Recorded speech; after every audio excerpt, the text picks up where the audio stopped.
Don't make me look like a fool. Don't tell me what to do. I just wanna spend the night on my own.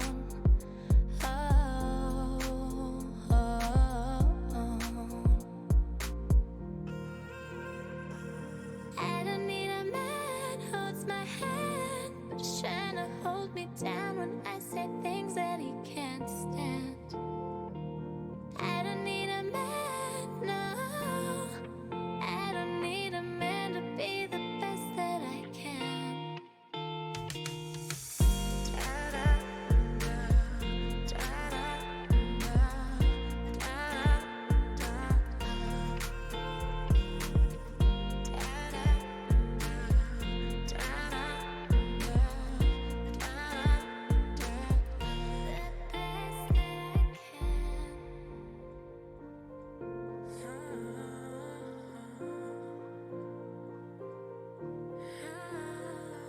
You want me on my knees, begging, baby, please. But you know that I'm not that weak. Oh, oh, oh. You have to change your mind. You have to realize that I'm just loving myself tonight.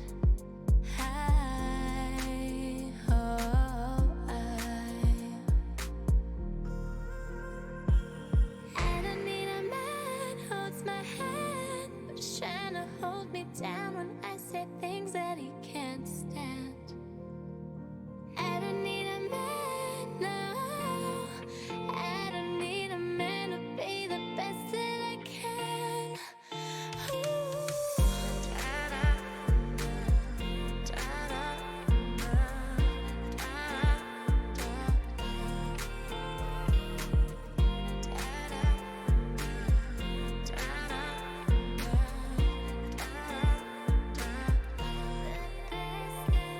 I don't need a man, no. I don't need a man to be the best that I can. Da-da-dum, da-da-dum, da-da-da-dum.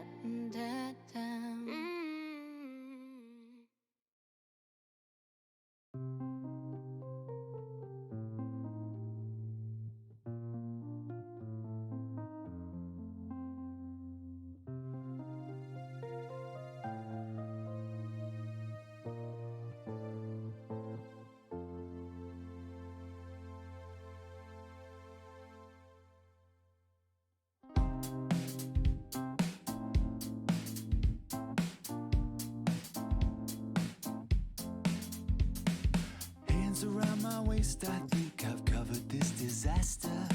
As I'm slipping out the morning after, caught a common stasis that could feed the Berlin Wall, standing in a separated manner. What you know about me is the relentless chasing as you figure out the games we're playing. Funny how the moonlit sky will light my only passion, moving through the sun as we get lost.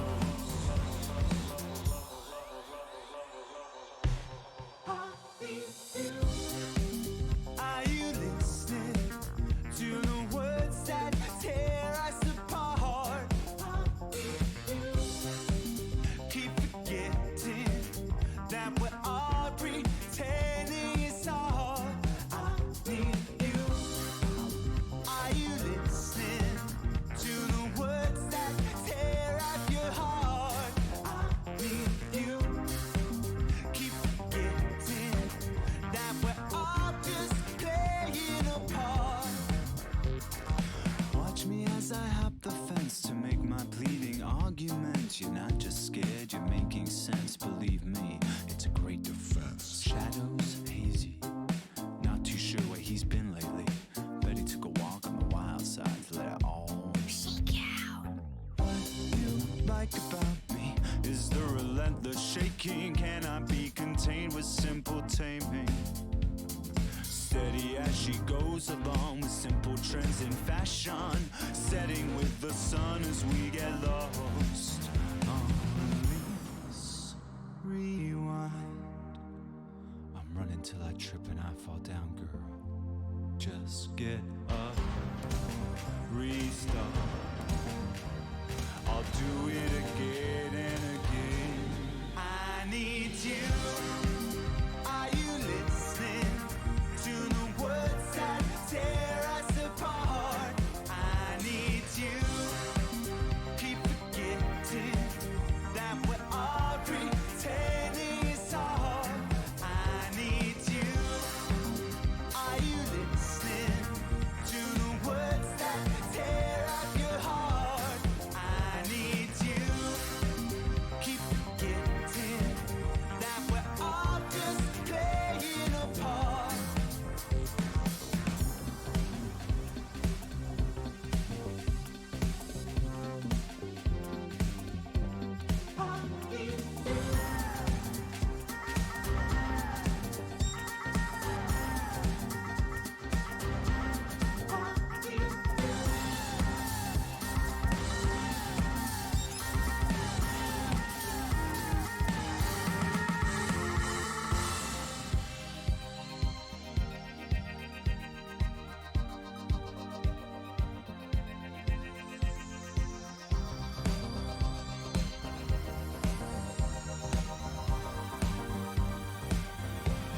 I need you. Are you listening to the words that tear us apart? I need you. Keep forgetting that we're all pretending it's hard. I need you. Are you listening to the words that tear up your heart? I need you. Keep forgetting that we're all just playing a part.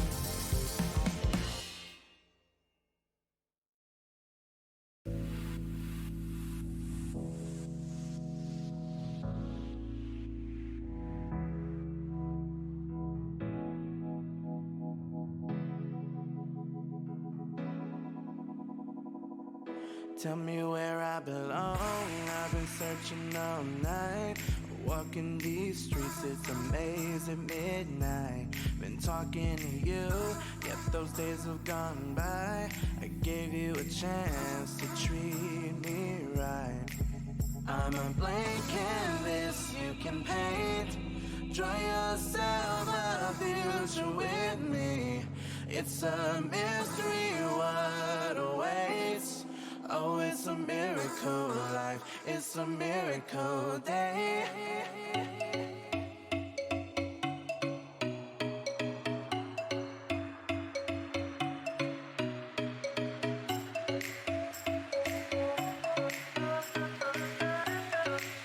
It's a miracle day.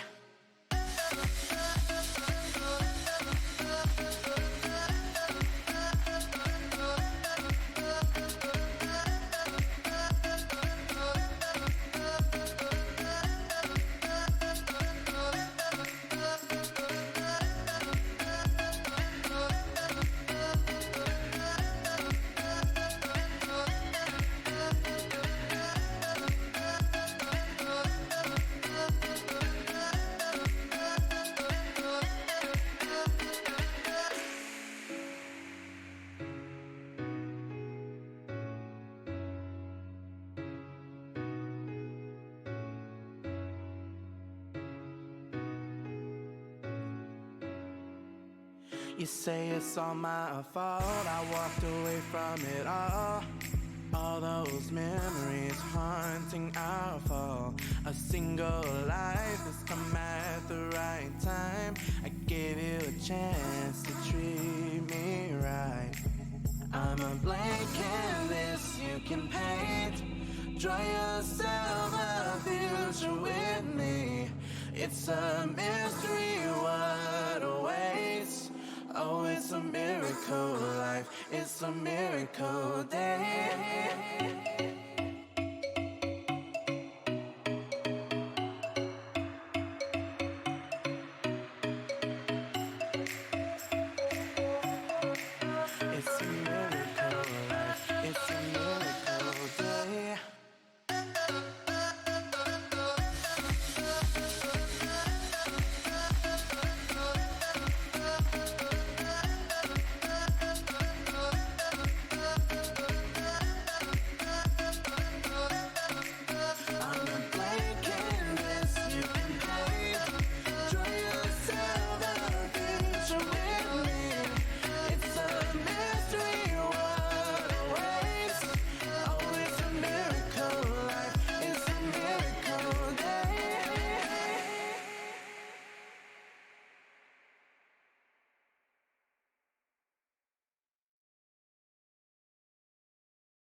We both knew that you were leaving. Go and get your degree. And I stayed in the city. And every time that I hear your name, thinking what we could have been. Tell me why can't it be different now? If we worked it out.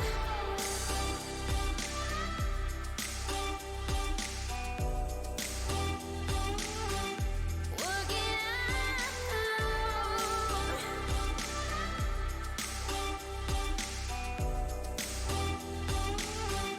If we work it out.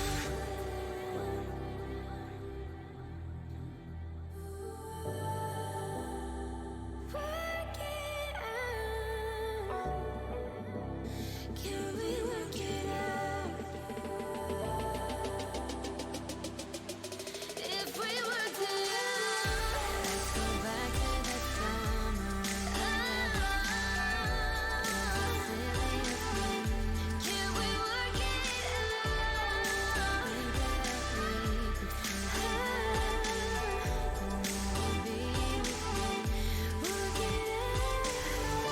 Let's go back to that summer and we'll never part.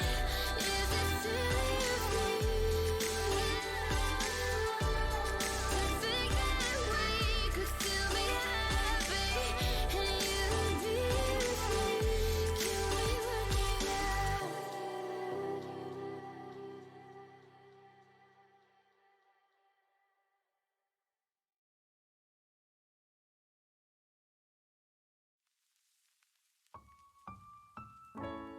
Always wanted this kind of outro. Wishing I could go back and tell everything I now know to a younger me. Looking up at 23, filled up with anxiety to overcome what's underneath and let him know he onto something, but he got some problems coming. You'll feel like you need a lot, but you'll act like you're wanting nothing. It's like you're paralyzed, can't move cause you're terrified. Mind inside a paradigm where you don't even dare to try. So you just lay at night, wide awake with grandeurs of a way of life where everything is perfect till you open those ungrateful eyes. It's kinda like your place to hide. So instead, you'll do everything they say to do. You'll get a corporate job and make 100K out of school. The music still be working at it with your far from perfect habits. I wish that I could tell you that everything will be fine, but I'm not really sure I'm qualified to, because I thought I'd know what to say by now. And honestly, I thought I'd be in LA by now. Instead, I'm wasting all my time like I've got nothing to prove. Sit alone and ruin my day just for something to do. And it's been the same for years without an evolution. Claim to be the next to do it without ever executing. I got a mixture of excuses and a list of resolutions, and feel guilty doing anything unless I've been productive. But time doesn't wait, so I'm just missing moments. I'm getting older without getting any closer. Every week I board another flight that takes me farther from my goals and leaves me at a destination that is hardly like a home. So now I'm out of sorts and feeling out of pocket. I'm drifting out of port, I'm set on autopilot. And just to pay the price so I can pay the rent and either pay attention or feel this pain again. And honestly, I'm terrified that I'ma die and be forgotten quickly. If I go out, I don't know if there's a lot who'd miss me. Hopefully I'll really have a soulmate, so at least I'll have a body beside mine to be rotting with me. My mind has been making all these obstacles. Some days I wake up and I feel like I'm unstoppable, and then the next day it feel like it's all impossible. The world is at my fingers, but there's nowhere else I wanna go. And last night I finally hit my limit. Liquor in my system, but never had clearer vision. Punching walls and throwing keys, glass shards and broken screens. I couldn't keep blaming life for problems, cause I know it's me. The root of all these issues is the lack of all my actions. Tired of feeling like I'm not committed to my passions. And as the tears flow, I had a moment of clarity, feeling like I'm finally hearing all the things I would say to me, like, I'm begging you to cut the acts in the annex. It isn't any kind of magic, ain't no rabbit and hat trick. It's just maximum actions at bats with natural talent. And it's gonna actually happen once you can axe the distractions. But right now nobody's nearing ya, and doing nothing is your mode and your median. You wanna flounder, you should go to aquariums. The block is mine like I'm owning Ethereum. I know you can hear me, but it's slow and I'm fearing you gon' end up like another fucking old bit of sneering man. Just walk around with absolutely no need for air and lungs. An Old Testament, back to times when Noah would pair him up. So please just for a minute put a hold on the snare and drums. Give me a moment to share the love, and if you're over it, fair enough. Just let me know now, do you really want the gold or are you here for fun? Cause if it's the latter, I'll happily end the banter. You can get on that plane and live happily ever after. But I saw the way you got up this morning. You haven't smiled since you stopped your recording. And I won't raise my voice now because I'm tired of yelling. Nobody's buying your charade, so why you trying to sell it? Said it's affecting those who love you and believe in you, the ones who wanna see you do the shit that you've been meaning to. So treat this like you want it or get treated for this problem. You can't go through life halfing with these clouds around your conscience. You know you need to live each day deliberate, cause regret is unforgiving. You got choices, now show me which one is it. And I'm not worried about the numbers or the press of the streams. Just prove to me that you can focus on your dreams. Or else just give it up and move on. Pack your bags and put your suit on.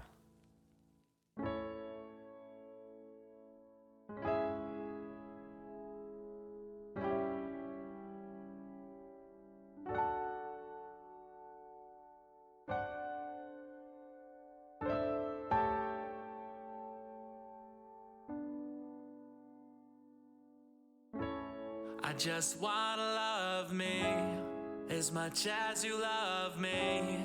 I just wanna love me as much as you love me.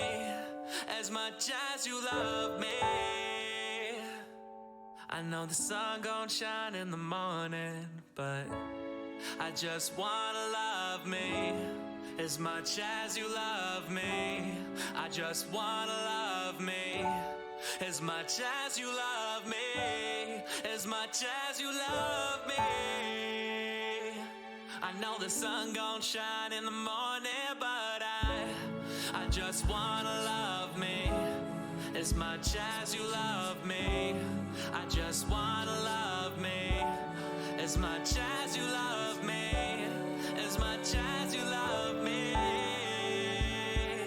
I know the sun gon' shine in the morning, but I just wanna love me as much as you love me. I just wanna love me as much as you love me. As much as you love me. Yeah, I said the sun gon' shine in the morning, but I just wanna love me. I just wanna love me as much as you love me. I just wanna love me. I just wanna love me as much as you love me. I just wanna love me as much as you love me. I just wanna love me as much as you love me. As much as you love me. Sun gon' shine in the morning.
Boy ain't got no name, boy can't do no wrong. Boy been a big damn nerd, catch me catching my Game of Thrones. Boy ain't got no name, I just write my songs. Boy been a big damn goof, catch me singing my booty off. I've been in a tailspin, headed for the earth at a rate that can make you heave. I've been feeling worse than a word could do justice. Please believe if I've seemed off, it's for a reason. This why I disappear all damn season, only to come back now when the sun peeks out, trying to show my cards like I'm greeting. And I've been up and down like I'm riding at the carnival. Took a couple tickets and I spent them on stuffed animals. Chasing every comfort like a duckling in the rain until I find a bit of leaf that I could hide under again. And I'll be putting all my pieces back together with some tape, trying to find a reason why I shatter in the first place. I've been in my head and overthinking since the first grade, but now I got a chance to tackle something heavy first place. Boy ain't got no name, boy can't do no wrong. Boy been a big damn nerd, catch me catching my Game of Thrones. Boy ain't got no name, I just write my songs. Boy been a big damn goof, catch me singing my booty off. I probably got a million scenarios up inside my head, I could run them in stereo. Dark Strange, tell me about the good ones. Throw enough dice and I'll get a couple winning rolls. I'm a marvel, catch me in the women's roles. Scratch that, you can catch me in the women's drawers. Alright, they probably never let me near the dressing rooms, but if they did, I'd like to think I'd be impressing y'all. Not even one song gone and I'm feeling better than I did. Pair of minutes all it took to take my angry mind and hit it with a positive spin. Keeping up I think, let the sun shine in. Let the energy that's radiating kiss me. Baby put a tan on my skin. Boy ain't got no name, boy can't do no wrong. Boy been a big damn nerd, catch me catching my Game of Thrones. Boy ain't got no name, I just write my songs. Boy been a big damn goof, catch me singing my booty off. Boy ain't got no name, boy can't do no wrong. Boy been a big damn nerd, catch me catching my Game of Thrones. Boy ain't got no name, I just write my songs. Boy been a big damn goof, catch me singing my booty off.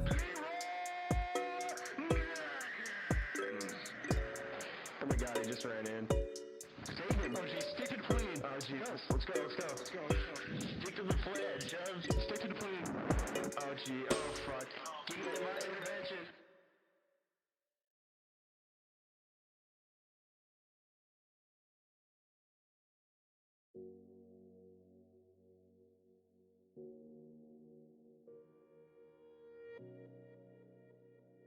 Okay.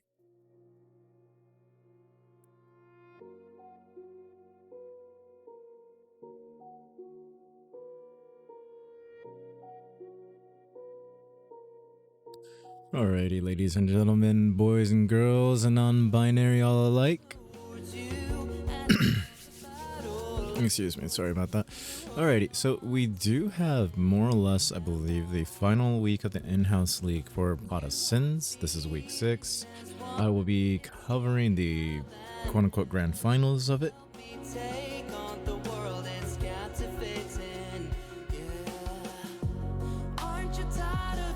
So we will see what everything's gonna go down. And just double checking a few things here.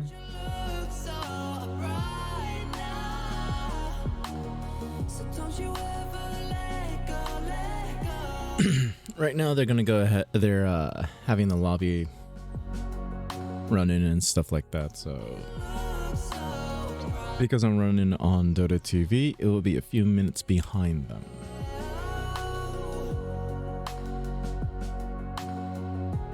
I feel like I need to do something here.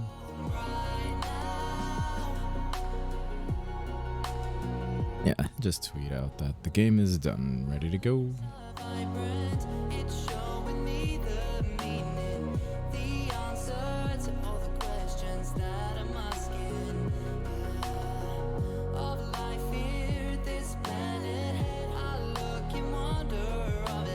Yeah, I actually typed it once correctly.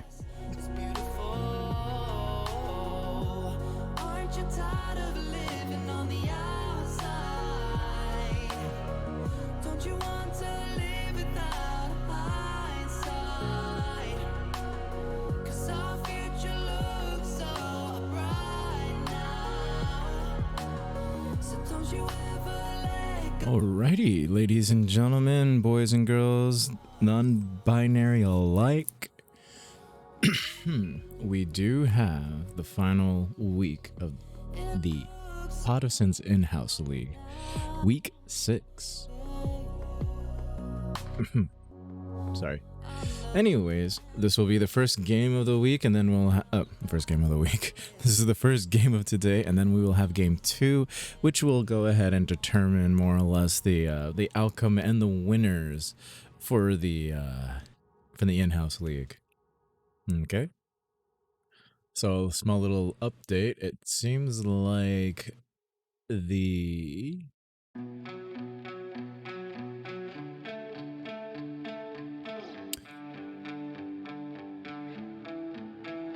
Don't pretend you it seems like one of the players will not be joining us this week because we don't know where he's at. see the sunshine dripping out your sleep. So he got a replacement this week. I'm all good. Any who's?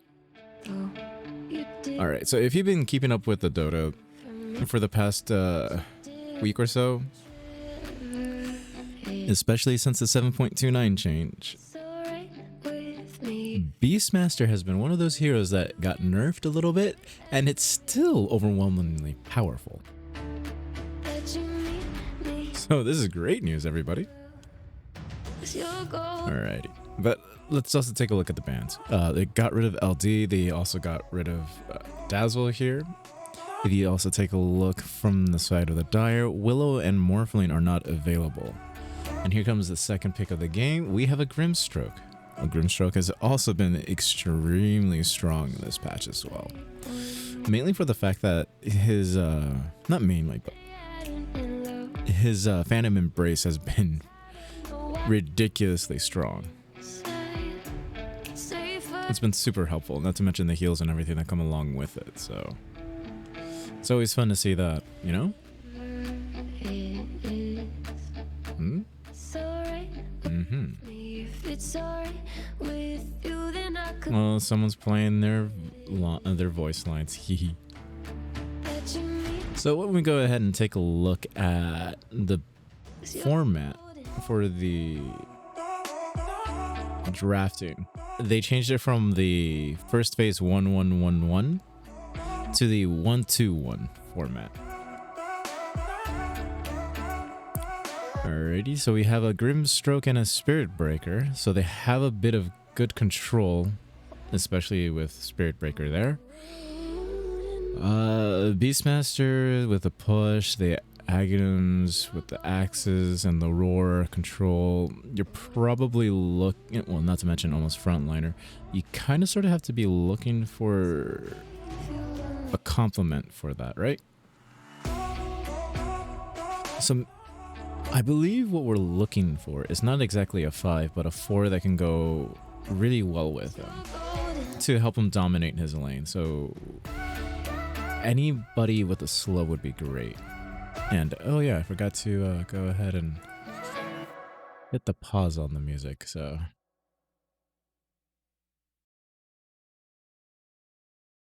a Treant Protector, eh? Okay, so this could be a well, this could be a 4 or this could be a 5.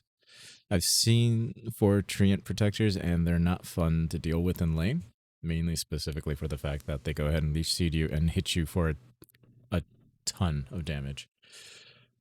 And it's really ridiculously stupid.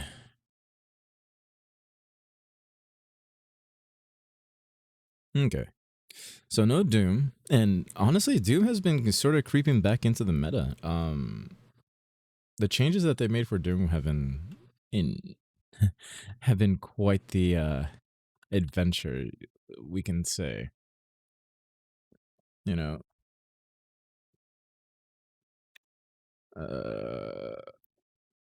let me see here.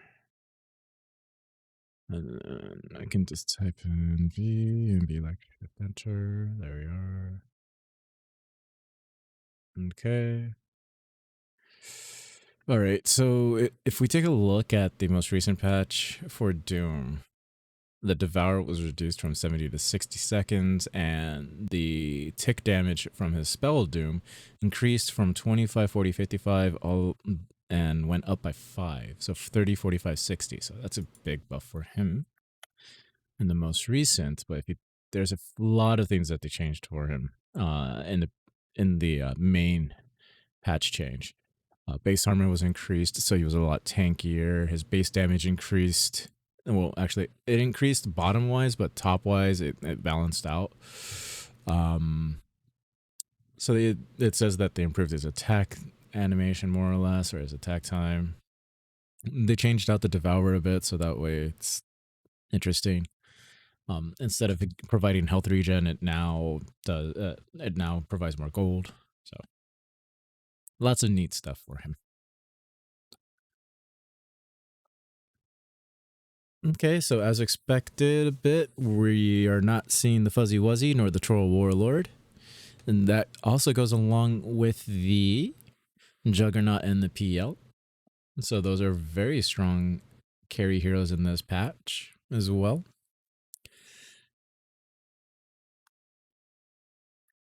When you take a look at the previous bans, I think Dazzle's probably the scariest one, or one of the scariest ones, mainly for his Poison Touch hex. It just absolutely ruins a lot of games. It's like, hey, we're gonna go ahead and team fight. What? We're all little piggies now. Damn it. No Shadow Demon. Okay, I kind of feel like that is...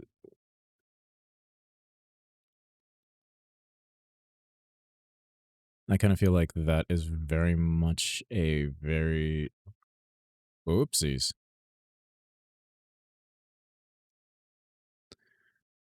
It seems to be very much a comfort pick. Did it update anything on Razor? Ah.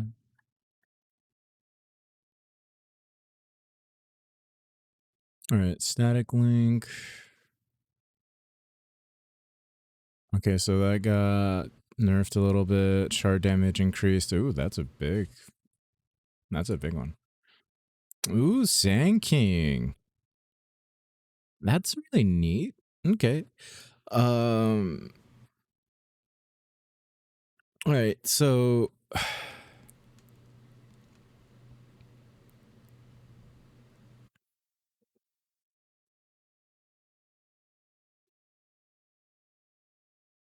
the Sand King is neat because if you make him a 4, if you make Sand King a 4, you're gonna rely a lot on his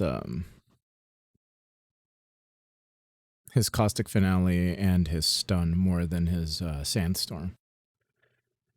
Given that we see a Life Stealer, the Life Stealer is going to be running at the Beastmaster. Unfortunately, though, his Roar does go through his Rage, so it makes it a lot more difficult, which opens Life Stealer up a bit.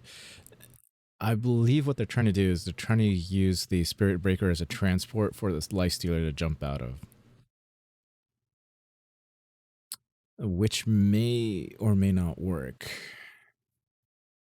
Because no matter how you try to look at it, it's not a good idea. I mean, like, ouch.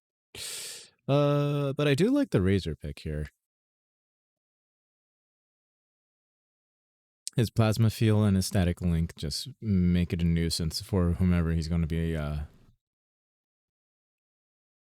laning against. So you kind of sort of need to maneuver and figure out which mid hero you want to face with Razor. Unless Razor's a 3 in this game, then that's a different story. We do not have a Winter Wyvern in this, or a Timbersaw. I've been noticing a lot lately that people have been in love with the Winter Wyvern. Let me go and take a look at the patch notes for her real quick, and then base armor increased by 1. Okay, the cooldown reduced quite a bit. Yep, that's nice. Now it ends if there are no enemies in the area for 2.5 seconds. Excuse me. That's neat. Cooldown reduced from 90 to 80. All right. Duration increased. Okay, makes it more viable. Curse radius increased for... Oh, that's a little bit bigger field. Attacks... Oh. So people actually do... Okay, that's cool. Shard no longer increases split damage by plus 80. It now reduces the cooldown by 5. Aha. Okay, so they buffed the cold embrace heal a bit, and then the level 20... Okay. I wonder if they did the same here.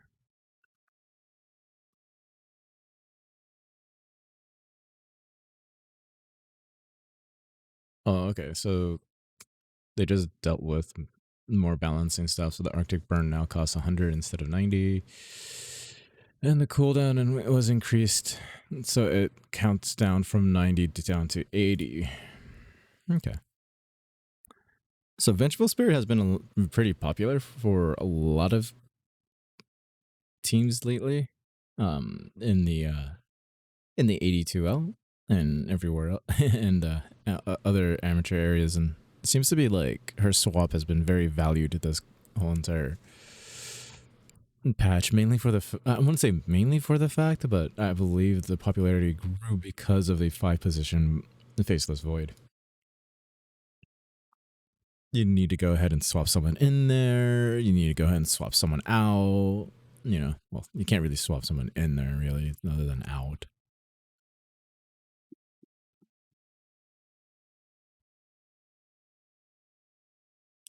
Huh. Okay, so we got a Witch Doctor, Chaos Knight. Okay, so 2 things can happen here, which I feel like is the more appropriate option. Beastmaster may be running the mid lane here, or the Sand King. So one of those two, I want to say.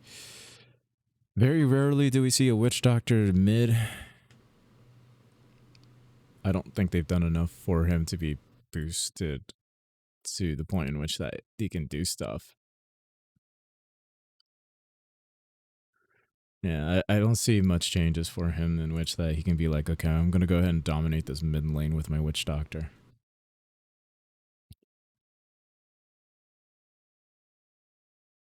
When you take a look at everything right now, it really feels like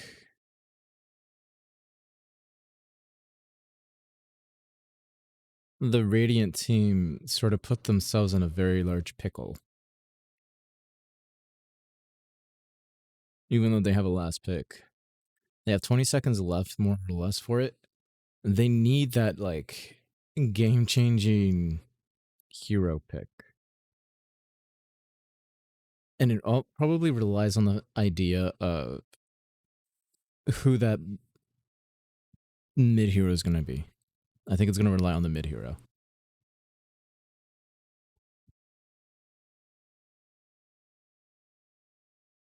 All right. Let's think about this for 1 second.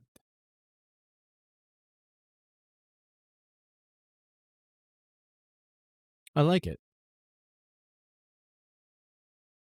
I do. I do like it. It's good. The Axe can go ahead and just flat out call whomever he wants on this team. Like, whomever he calls on, it's going to mess all of the team fight up, giving Helzahan plenty of opportunity to do something with his Grimstroke. DDX can find a way into these team fights. Ability can, find ways to disrupt as well. Phantoms can just rush at anybody. HOD is going to be on the Beastmaster. GSP will be on the Treant. Hoop is going to be on the Sand King, and Jamokin is going to be on the CK. We also have Naya on the Witch Doctor as well. So this is going to be a pretty exciting game. I feel that we got the best of the best in the in-house league right now, given according to standings.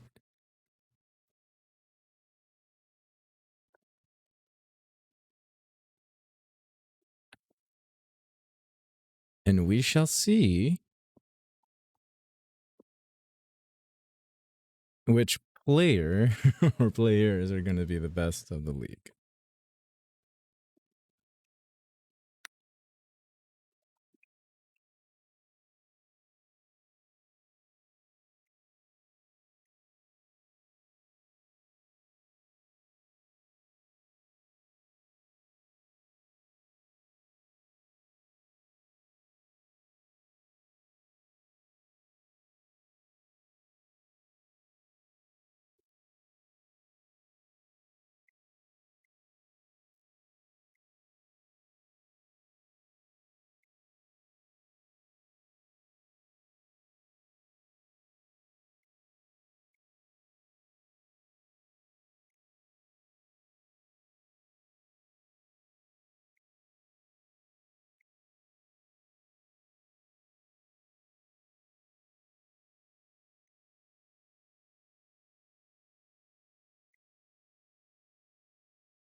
All right.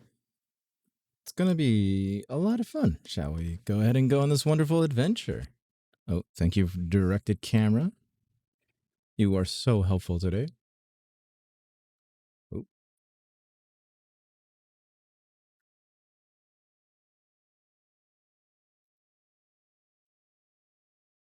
That smoke is paying off right now because they went ahead and found themselves a first blood on DDX. And that goes to GSP, if I am not mistaken. Alrighty, so Naya is going to be teaming up with Jamokin as his 5. The Treant Protector with GSP, I mean, he seems really set up to just be like an annoying 3 or 4 at this point. It also feels like they want to go ahead and do some more damage here. Because the Beastmaster is looking to be the mid hero for the moment. It's going to be difficult to go ahead and try to push him out of lane. If you can't land that static link really well, it's going to be super annoying in this game. So they're opting for a tri-lane, which is not entirely terrible, but when you go ahead and take a look how it's structured, this tri-lane is very dangerous for the Lifestealer. Like, you don't want this back line being threatened a bit. You know, it's just it's not a good idea. You have one person harassing the living daylights out of the support, and then you got 2 heroes up front just whacking away at the Lifestealer. Not to mention you have Naya who can go ahead and drag the lane back further to put the Lifestealer out of position. And out comes the Chaos Bolt, and there's the Maledict. So, yep. Oh, not to mention, I did put in a beta overlay that I believe Sunsfan and his crew did. And if you actually hover your mouse over the heroes that's being selected, you can actually take a look at what the items are and, you know, a whole bunch of other things as well. Like, I don't need to hover over it for you to see, like, what does Burrow Strike do or Sandstorm do. You know, it's really neat, and I hope I have it enabled and it's working. So just go ahead and let me know. Oh, there's the Burrow Strike from Poop. Excalibur, not too much in threat, you know. He's in a good position. He can go ahead and just take on this one-on-one matchup and be perfectly fine. But as we can go ahead and take a look over in the mid area, well, HOD, not having too much fun. He needs to go ahead and get out of this position here.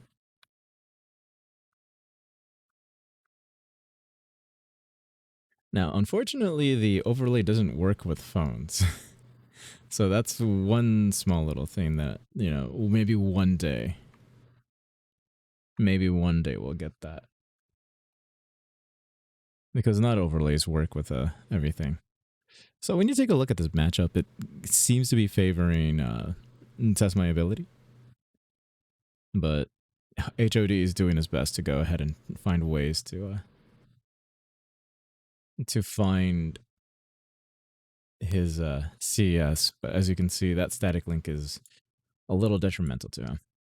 Because you have 70 base damage, and once it drops down to 50, you're hitting like a support, more or less.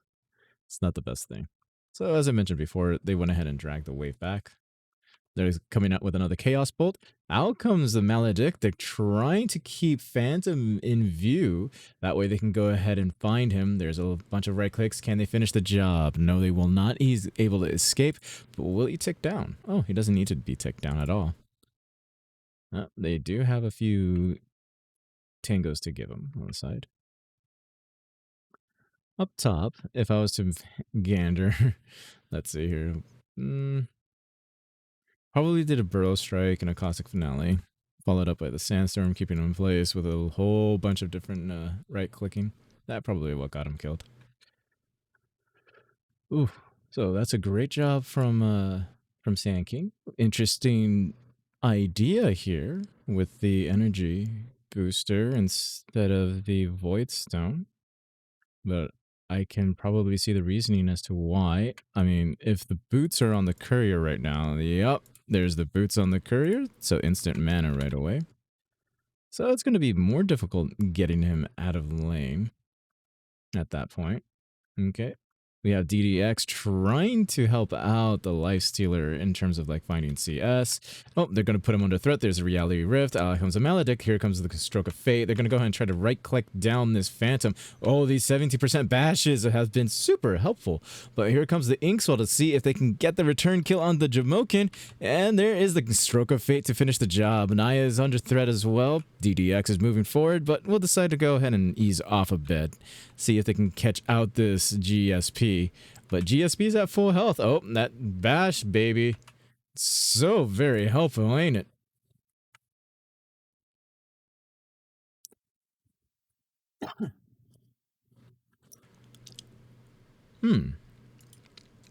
So, it's not the greatest start in the world for the Lifestealer. It's not terrible at all, either.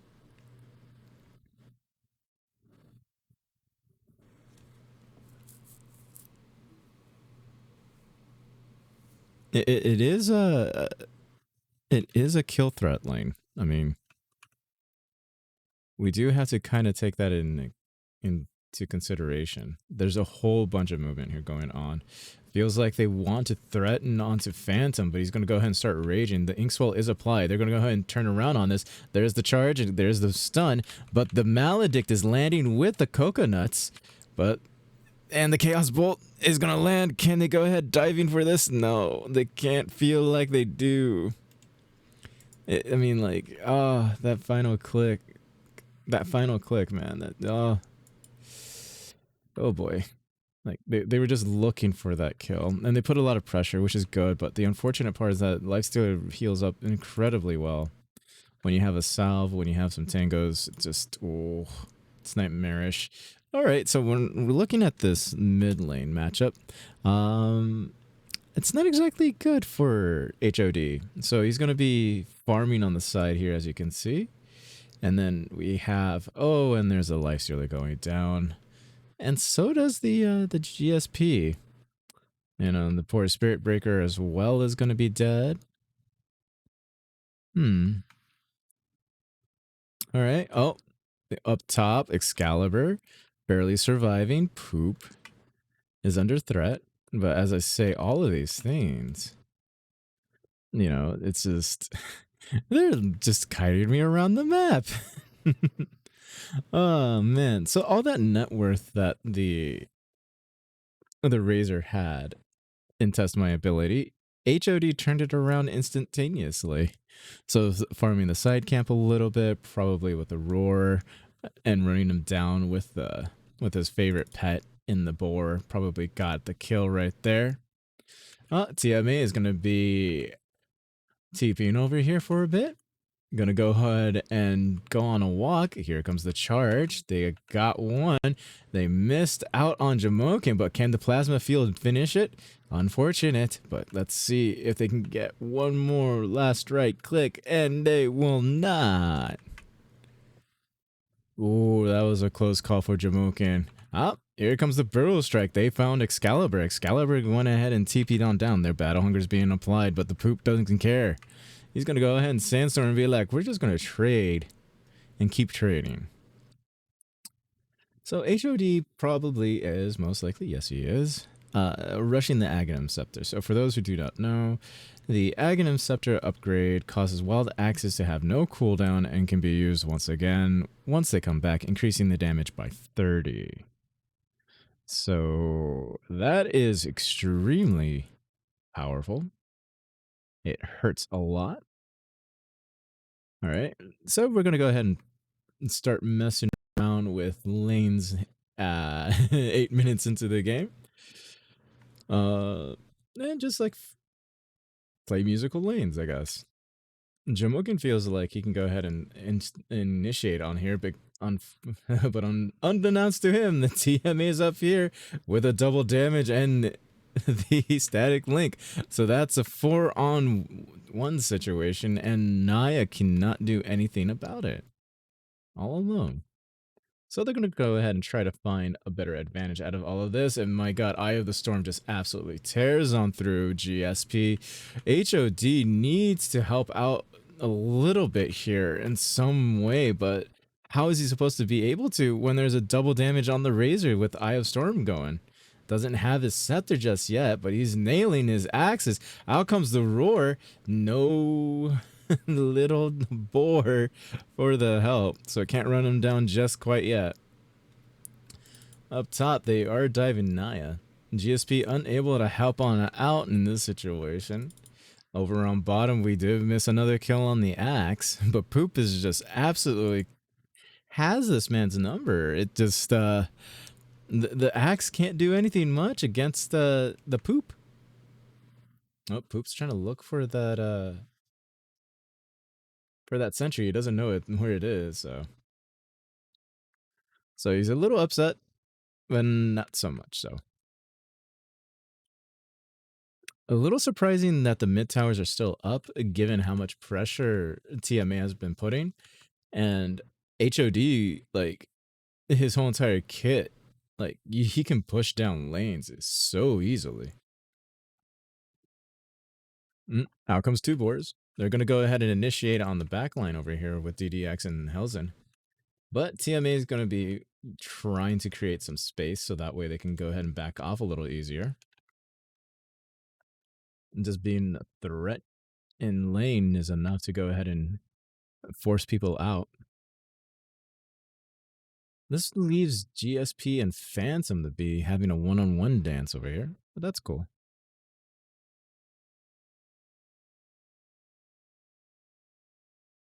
Okay, Jamoken just chilling.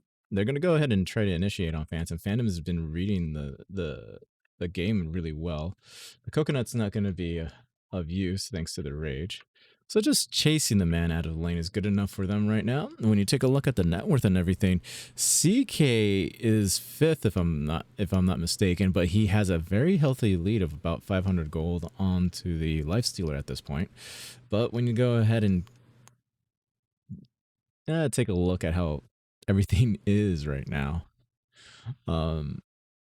this isn't what you want. You know, this is not what you want. Oh, a little bit of miscommunication there. Oh, the middle tower finally did fall.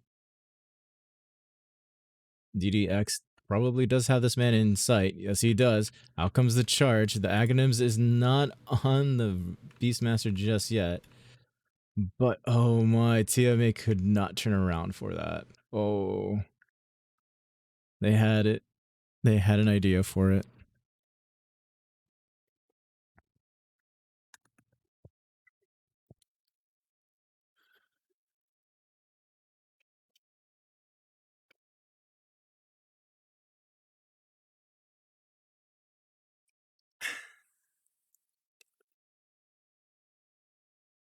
Okay, so the quick salve for the Razor to go ahead and TP top to go ahead and add some reinforcements there. But man, I mean, ooh. GSP was really behind the lines there. Haste Rune is available for the Beastmaster. I mean, like, if he decides to go ahead and run down anybody, it's pretty capable of doing so. Like, it's not much of a surprise now that we have Beastmaster running mid. Because, like, if Beastmaster is strong enough to run as mid, it's almost a safe bet to say that he is a little broken. And that goes with almost any patch. All right, there's a static link from HOD. He's going to go ahead and get used up for a bit. But, oh, they used him up to get away, to get rid of that haste. We do have DDX here trying to initiate on Poop. There is a dust right there. They do have him called. Out comes the Nature's Grasp and the whole entire Roots section. They went ahead and turned that around on him, though. Oh man, that epicenter and that sandstorm pretty much hurts. Yikes. Oh, there's a Burrow Strike from Poop. Helzahen is in a lot of trouble. They used up the spirit HOD in the back line. They're able to go ahead and just dive the poor little Grimstroke. And he is dead. So that seems to be 3 for nothing. The top tower is under threat and will be taken away. And so will this bottom tower in a few seconds. Okay. They did not use the glyph, unfortunately. Could have delayed it a little bit longer, but that it is what it is. Whole bunch of overgrowth. I have the storm. Ooh. What Naya have? Nothing other than arcane boots being the wonderful support that Naya is. You know, that's like the worst part of being about a support is the sheer fact that you have to give up so much of your game for your cores. You know, and Naya's doing a wonderful job. The mid lane is not safe for most heroes anyways, so the support is right there to go ahead and push out the lanes and take the creeps and so forth. And let's see. Okay. I do like the changes that they did for the map. It really feels like old Dota 1 for me. Well, minus the whole entire like outposts, of course. Don't have those in the original map. There's the Burrow Strike. They're gonna go ahead and add in the Veil of Discord. Nature's Grasp does catch him a bit, but not much to go ahead and be a threat. Here comes the Overgrowth from GSP. Not entirely sure what they want to do here. The TMA is going to go ahead and use the Yules to go, and I'm not sure. Oh, probably to get rid of the Leech Seed. You know, that's most likely the case. Go ahead and purge him of that, which is neat.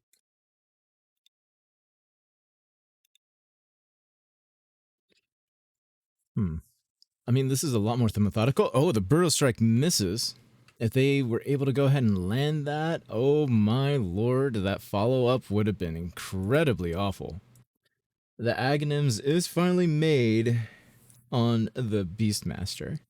Combined all those components and everything, and you make yourself an Aghanim Scepter. Excalibur, on the other hand, does not see this coming. Out comes the Nature's Grasp with the Maledict Burrow Strike to keep him in place. Oh, there's a Reality Rift to go ahead and pull him on back. And a nice, easy kill for Jamokin.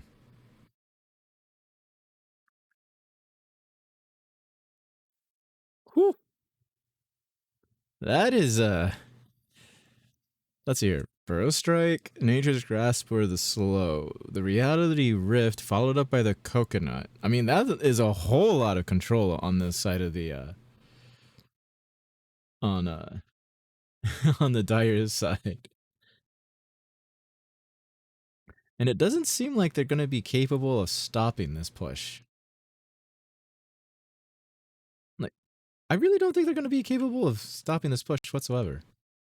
This tower is going to be going down, but when you take a look at TMA's in a lot of trouble, but while that was said, the poor Sand King got murdered. Out comes the Roar, there's a Reality Rift, and down goes the Razor as well. TMA, Grimstroke, they were gone. I think they went ahead and swapped their Poop and Sand King for those two heroes, because Sand King died over here. And I believe he fell to the, yeah, so it was actually the Spirit Breaker with the Life Stealer that finished the job there.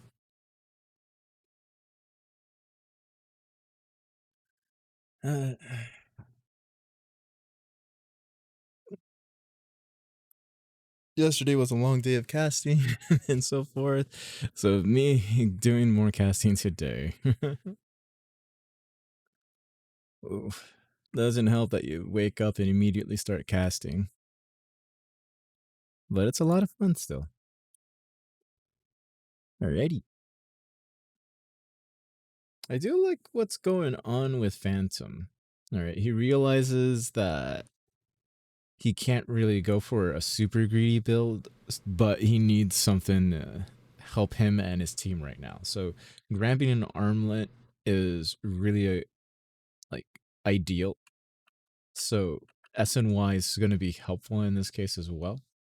GSP is roaming in the trees. He's going to go ahead and break the smoke essentially. DDX is probably going to go ahead and initiate here. They got the fast kill there. HOD is left all alone in this lane. Doesn't feel like he's going to be capable of doing anything because his cooldown on his roar is still there.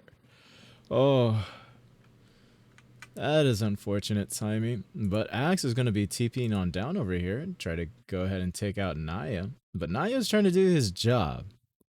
Just needs one more hit on the sentry. Don't care. There's the Maledict. That's a good move. Like, I do... It's not the greatest move, but it's a good move. It allows Jamokin to get out, and you free yourself for an easy kill. You're bottom of the net worth, you're not going to cost much. Like, take a look at your respawn timer, man. You're going to be back on the map in, like, no time. You just need to not do it at the wrong times when you die. That's the only difference here, though. It's pretty insane. Oh, they found Jamokin in mid. There goes the Chaos Bolt to go ahead and stun up the Razor. The call misses. The Battle Hunger is applied. Out comes the Maledict. There's the Death Ward. And Poop with a miss on the whole entire epicenter. And it feels like they're trying to run down a hero. And, oh man, a lot of missed opportunity there. On both sides of the teams. You know, it's just the epicenter missed completely. The Burrow Strike follow-up wasn't there. It just, oh. Not to mention that they had Jamokin pretty dead to rights there. They committed all the way. But with all that backup in mid, it felt that they needed to get away. That Death Ward really changed the minds of everybody on that team. I didn't feel that the Death Ward was enough to warrant an escape, but I'm not the one playing here. So, just a quick reminder, this is kind of grand finals, you know, the last week of the in-house league. For those who do not know, the in-house league is more or less a bunch of friends getting all together. Oh, while I'm saying that, there's the Roar, followed up by the Burrow Strike. The charge is coming in with the Reality... Oh, not Reality Rift. The Maledict and the Chaos Bolt finishing the job. I'm just so used to saying Reality Rift because Jamokin just like...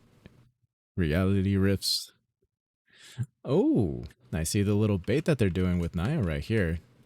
Feels like they're going to be able to catch TMA. Out comes the Coconut. The Yules is up in the air. The Burrow Strike is not available just yet.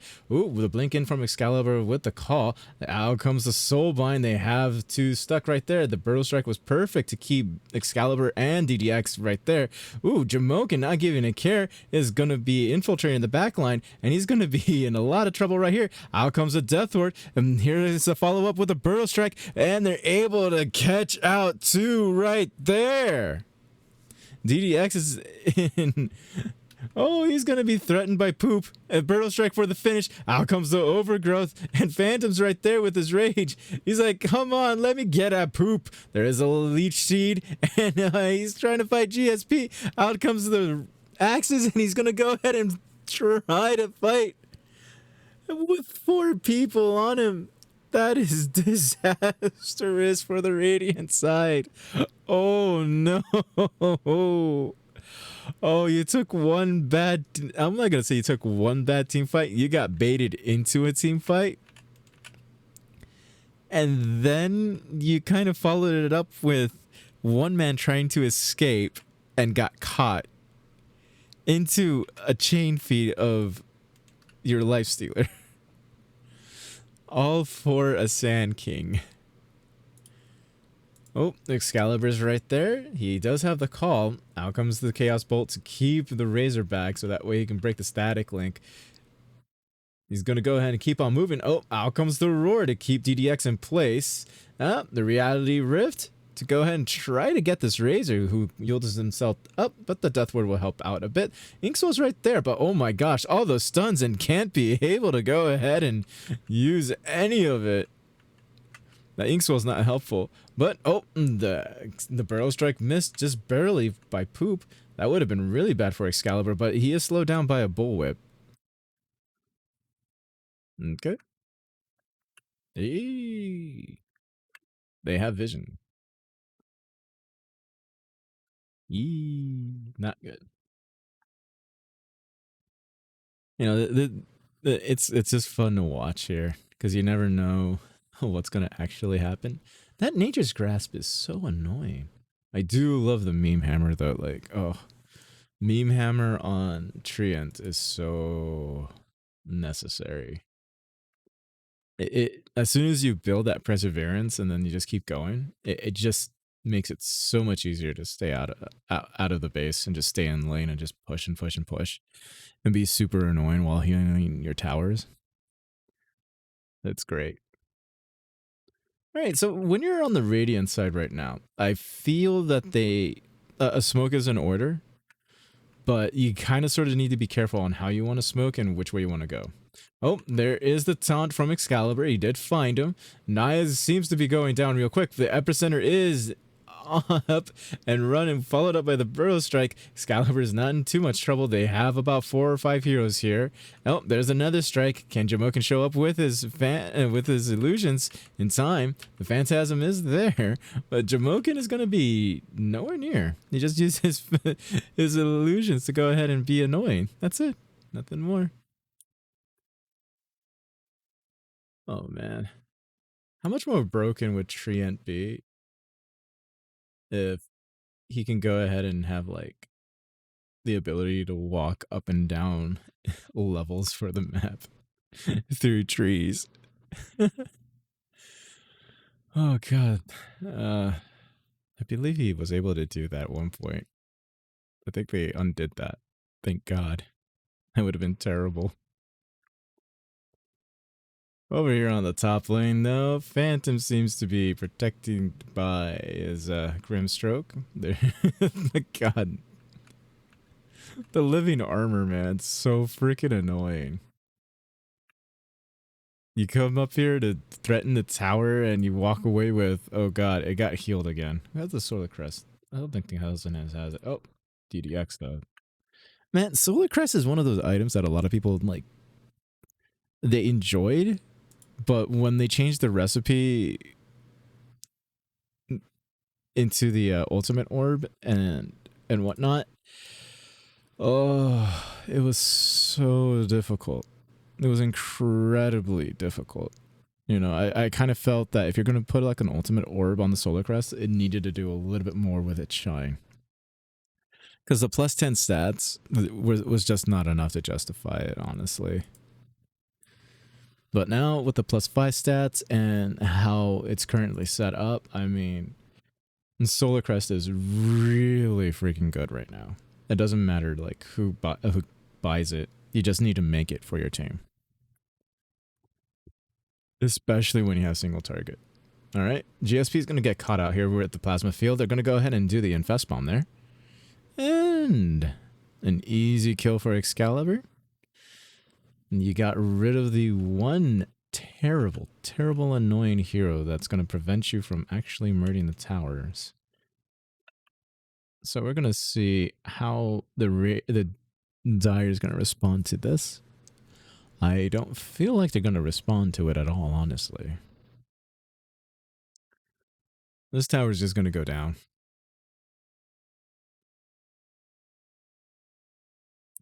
You know, in the mid lane, HOD with the Kaya and Sanj, which is really nice. You know, you got a good amount of strength, a good amount of intelligence. Does it have the cooldown on it? Oh, no, it doesn't. Not. But the spell lifesteal is very helpful. They do see DDX. They are smoked up for this, so they can go ahead and initiate on this if they want. They don't have enough vision on the high ground here, but they are wrapping around and they're getting a good angle on this. Out comes the roar. They do have the life stealer in a bad spot. There is a burrow strike. Out comes the phantasm. See if they can go ahead and reality rift on someone, and they do. They're able to take out the Grimstroke. The Death Ward is going absolutely nuts in the back line. Out comes another burrow strike to go ahead and take down that too. Razor's in a lot of trouble, surrounded by 4 heroes, and there is the finish. Oh my lord. We're gonna have a quick pause though. Oh my lord. And all of that whole entire team fight.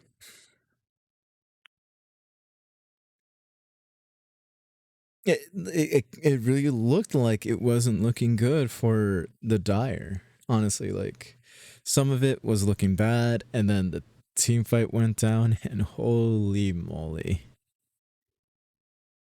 I really felt that Jamoken was out of place for a good like 3 seconds in that team fight.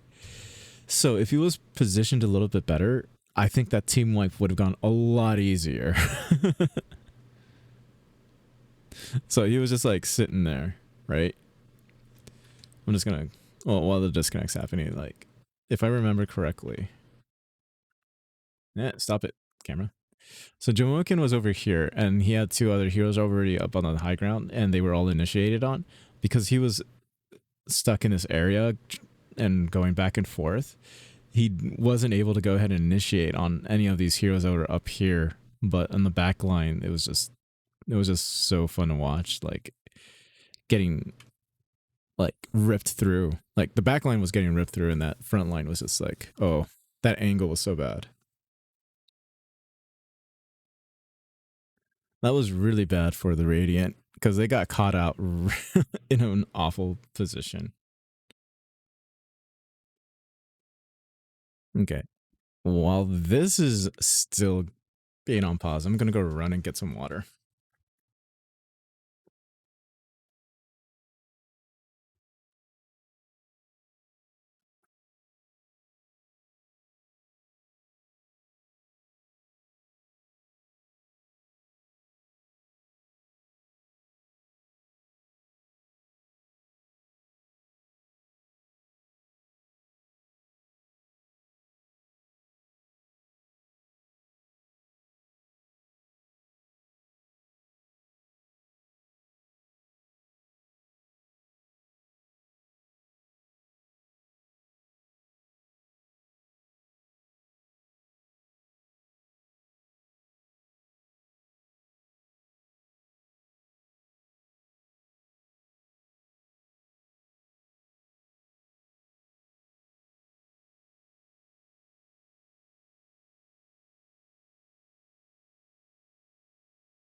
Oh man. Oh, this is just too fun. Too much fun.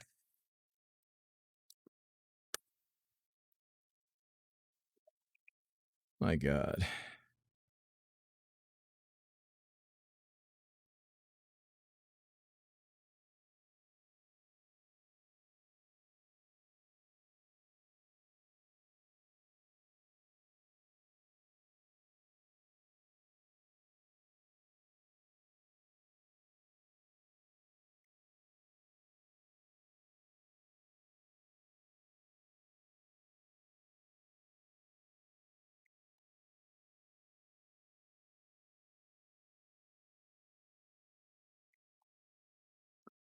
Alrighty.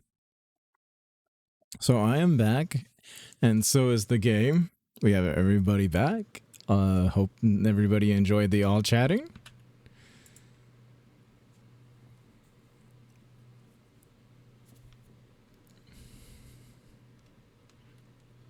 Okay, so here we go. He does have his heart queued up, and he's not that far away from it. Recipe is on the way.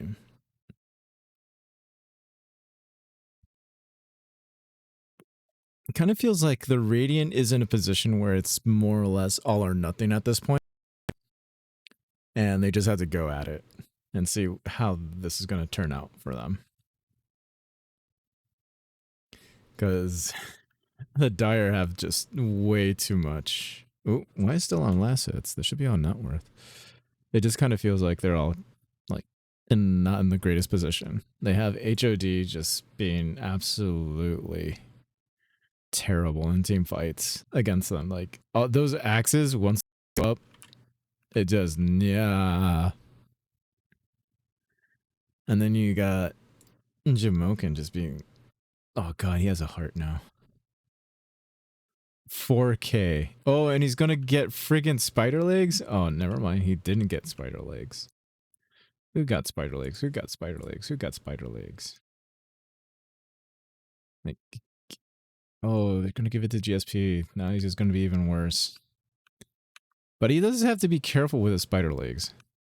Like, because the spider legs are gonna destroy the trees, so he has to make sure that when he does use it, that there's at least one tree for him to escape for.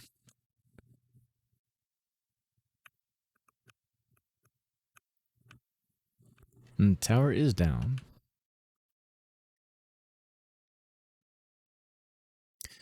They're just going to be threatening this top tower here. Out comes the Burrow Strike that did find somebody there in Excalibur. Excalibur is not in the greatest position. Oh, out comes the Dust. They did find the Soulvine onto the back line. There's the Roar. Out comes the Nether Strike. The Static Link is doing its thing. They're trying to find... Oh, they were able to almost get him. He was able to blink away just in time. Out comes the E-Blade to stop the Lightstealer from hitting him. Oh, man. They were able to get a tier 3 tower with only losing... only losing the Treant Protector.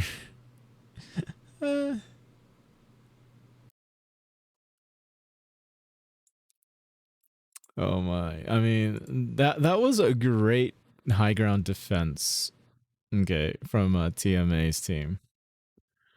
I don't think he could have done it any better.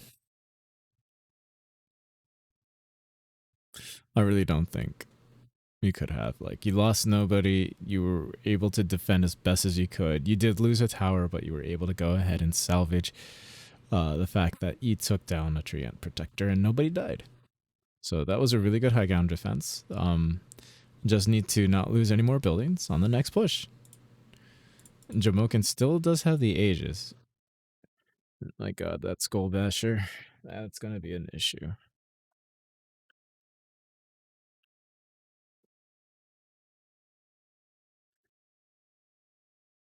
I mean, like, I don't know. Like, the more I look at this whole entire situation for Team TMA, it's just not looking good. Man, that cleave talent is so good for CK. Jesus Christ. What is it? Like, oh god. As soon as you hit level 15, you're gonna be freaking farming like a madman. Ooh. Like, GSP has been doing, like,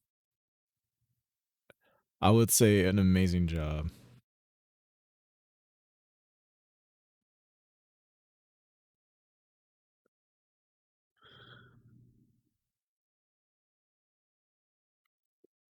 That Nature's Guy shards is so friggin' good too. Like, if I'm a 4, I'm playing 4 on the freaking Nature's Guys. I'm playing the 4 on the Treant Protector. Oh no! Poor Naya got caught out. Poop as well. Couldn't Burrow Strike away in time. They're trying to see if they can catch HOD, but he has a haste, so he's running away. Jamoken's freaking illusions, man. Honestly, at this point, I think I don't know if it's greed. You know what? I think it is greedier if you just go for the 2 ultimate orbs when you can go ahead and make an Aghanim Scepter for yourself. It gives you a bunch of stats, not to mention it grants you Phantasm, like the upgrade for everybody, you know? Yeah, it's good. It's a global as well. So right now, I think as much as you want to go for the ultimate, the Eye of Scotty, I really do feel like the Aghanim Scepter is a much better choice here. You complete an... Oh, he's not going to listen, is he? Nope. Doesn't need to listen to me. I really do feel like the Aghanim Scepter here would be very useful for the rest of his team. Because those team fights would just be absolutely tremendously bad for them. Because at that point, you make an illusion of the Witch Doctor, same with the Sand King. You can actually go ahead and try to initiate on that team fight because you weren't that far away.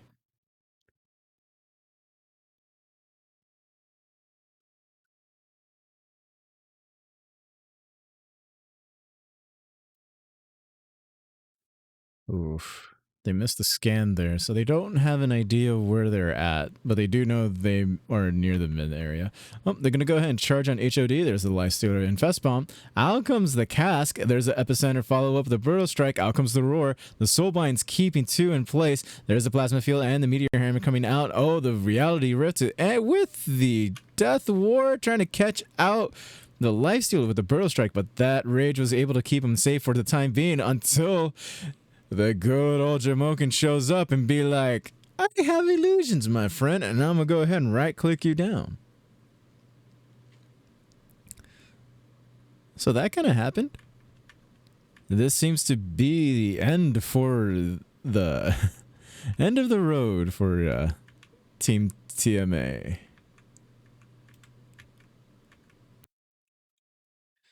Man, I cannot wait till I get my keyboard.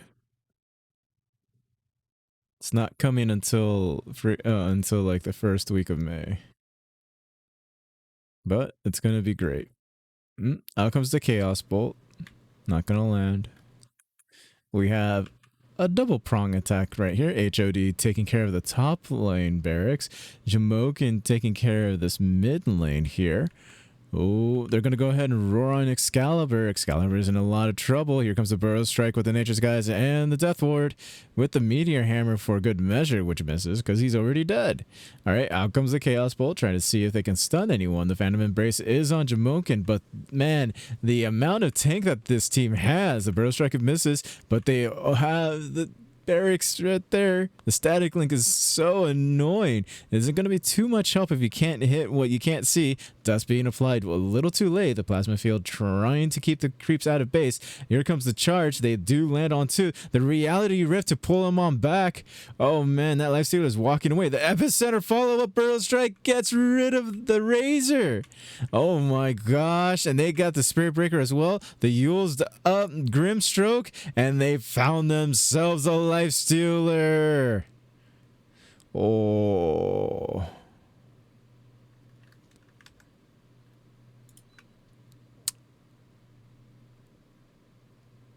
So it goes to Team Fuck Andrew. Or Fuck Andrew. Fuck Andrew. Either way. Congratulations to that team. We're going to go ahead and just kick ourselves out and try to see if they have another game going. It might be a few moments, of course.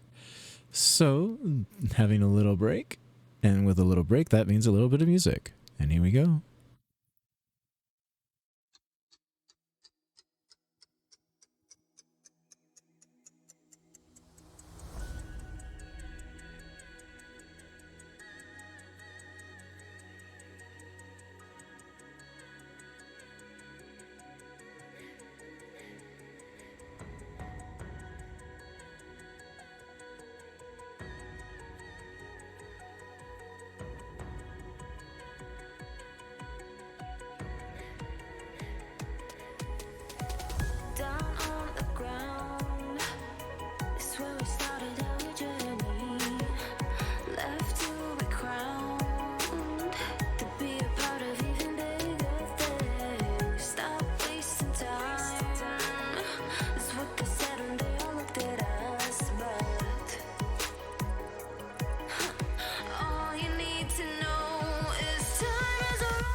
irrelevant. We need to stop living in a dream. We need to live to feel reality. We need to leave and let go of the past. Still holding down the spot. We need to learn to live without regret. Appreciate whatever lies ahead. Can't run from that. Time is irrelevant, irrelevant. All we have found is something that we've been yearning for. Scream it loud to let everyone know where we came from, where we came from. Not long ago, they don't know.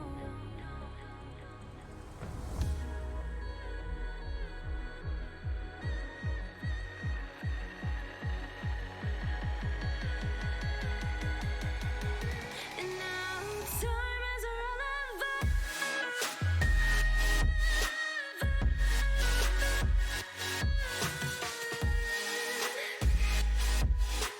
Time is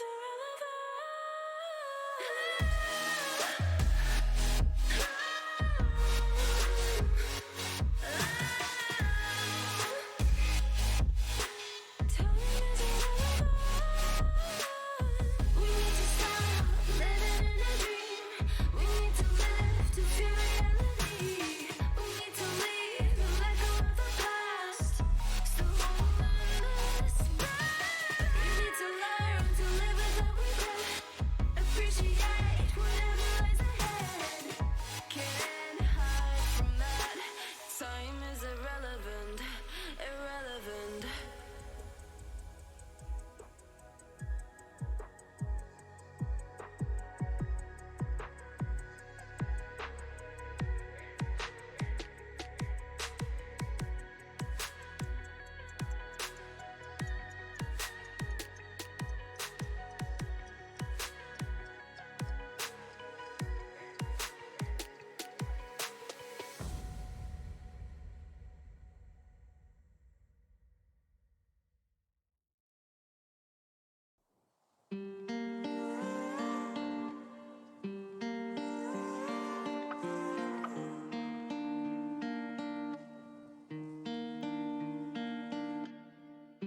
Help me see, I'm blinded by your love. You follow me, but I don't know where to go.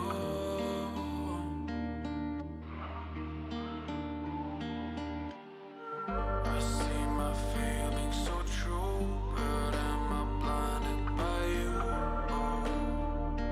By you. Made it all the way through, but am I blinded by you? By you.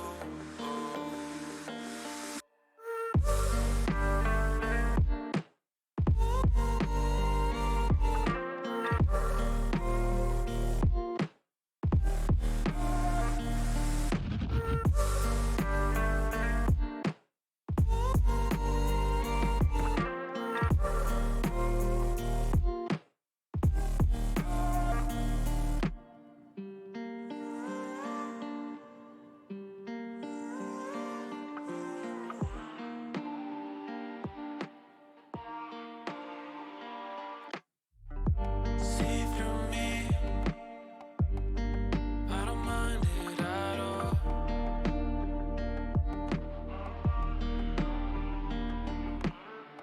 Make me believe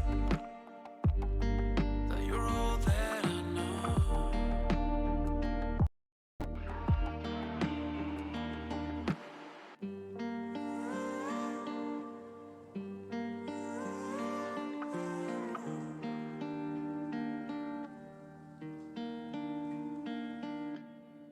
I see my feelings so true, but am I blinded by you? By you. Made it all the way through, but am I blinded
I get that from my dad.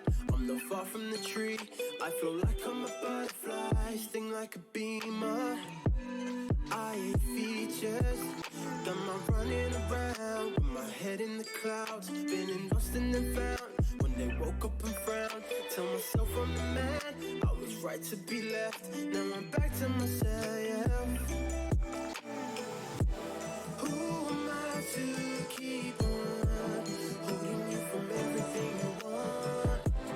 I can see you into what you want. Who am I to? Who am I?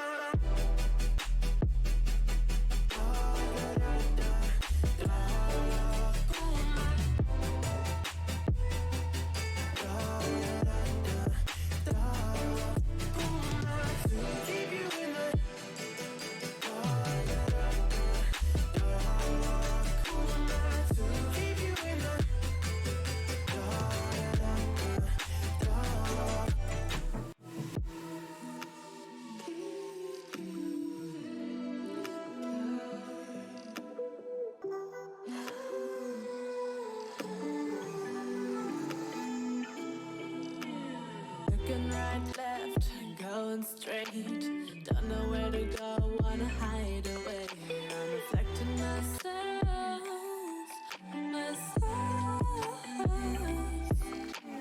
You are no good for me.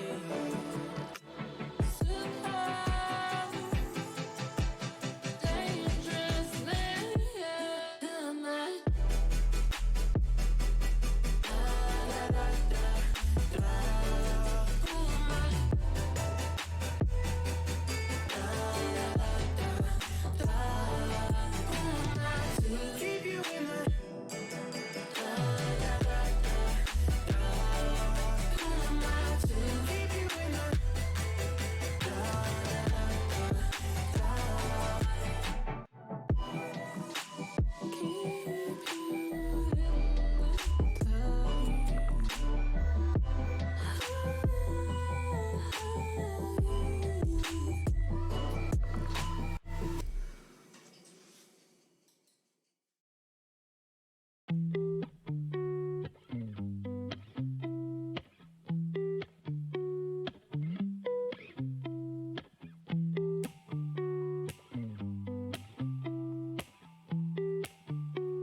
So yeah, game 2 is going to be underway.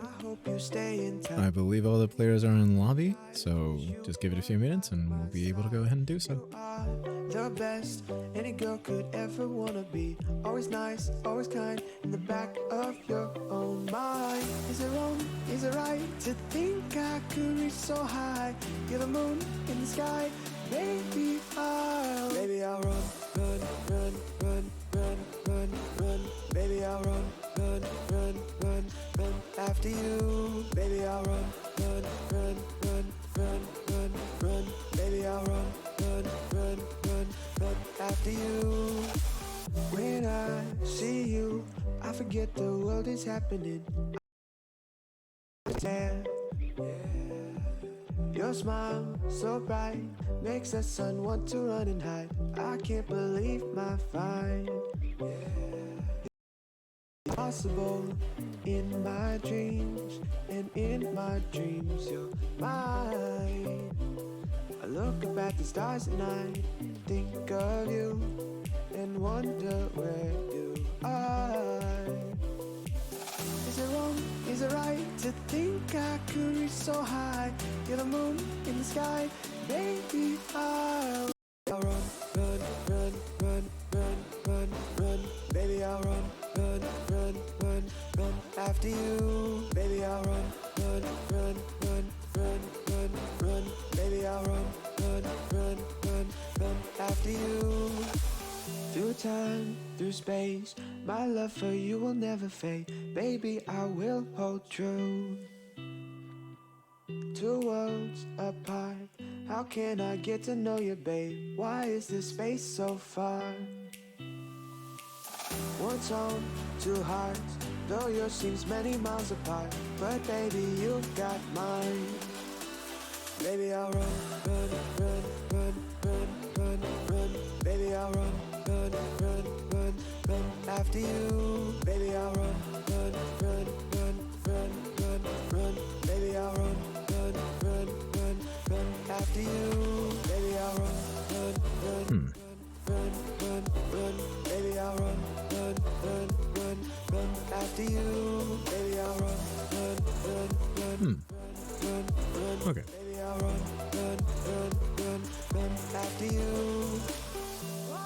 So this is exciting. It's going to be the final game for this week, and I believe this will be the last game of the in-house league season as well, if I am not mistaken. And then we're going to have a winner for the league.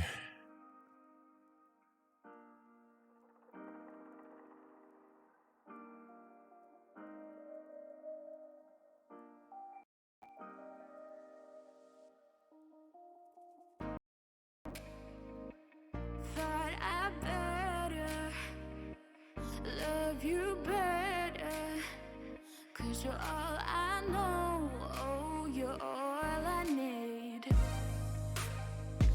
But it's complicated, I'm my own safe haven. I completely forgot to run a certain thing. You believe, and I'm stuck in between what I know and what I feel. Why are we so unsteady, baby? Tell me.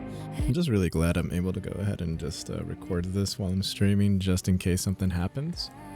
Because like my internet has not been very, how would I put it, reliable.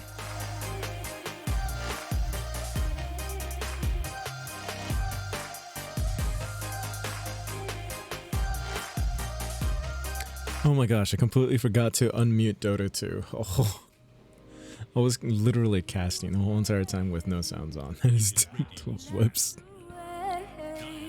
That is not good. Need to think about who to blame.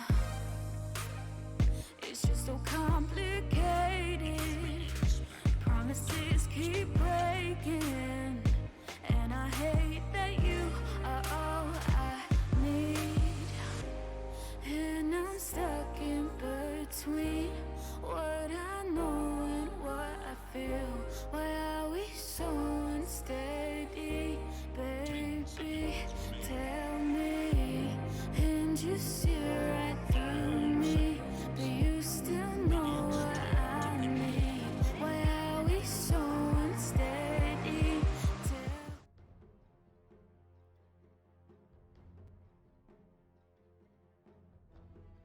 So, here we are for game 2 of the final week for the in-house league for Pot of Sins. 5 seconds remain.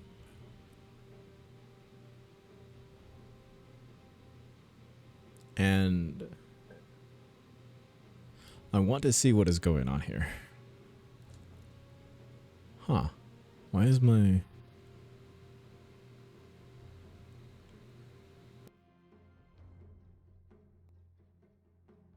Okay. That seemed a little odd for my mic to go ahead and start freaking out like that. That's weird. Okay, anyways. So, let's go ahead and try to take a look at how this draft is panning out. So, they instantly took away the Beastmaster and the Lone Druid right off the bat. They also took away the Brewmaster as well as Sand King. So they want to go ahead and give themselves the best chances at winning when it comes to the Dire. You want to go ahead and get rid of that Brewmaster and Sand King, mainly for the fact that Brewmaster is incredibly strong in this patch at the moment, given like how much of a boost, how much of a buff that guy got. Sorry, not a boost. I still can't think. Oh man, I'll get there. Let's see here. We got Ogre Magi and Juggernaut. That's actually a really nice combo to have in lane if you are going to pair those two together, but you have to make sure you don't have someone in the off lane with range. If you have someone in the off lane with range, it's going to be a little difficult to go ahead and actually deal with that combination, and deal with that. So like the Ogre Magi is great with the Bloodlust, so I don't imagine him being a 5 in this game. I do see him be as a 4 though. The Juggernaut obviously is really strong this patch as well. I mean, like, you just need to find one farming item, Maelstrom, Battle Fury, anything, and then just build Aghanims after that, and you should be okay. Diffusel's a good choice as well, depending on who is there on the lineup. You know, like if you have a Medusa and a lot of spellcasters, yeah, Diffusal will be helpful because like the amount of move speed that Juggernaut has is really good against almost any support duo. But it's gonna be a little bit more difficult when you have a Bane to deal with and a Dark Willow.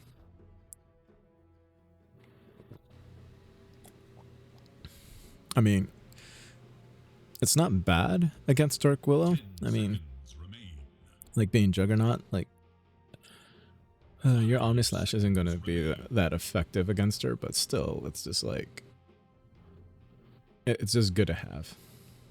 You force the Dark Willow to do something that they don't want to do. Radiant's turn to ban. Dire's turn to ban.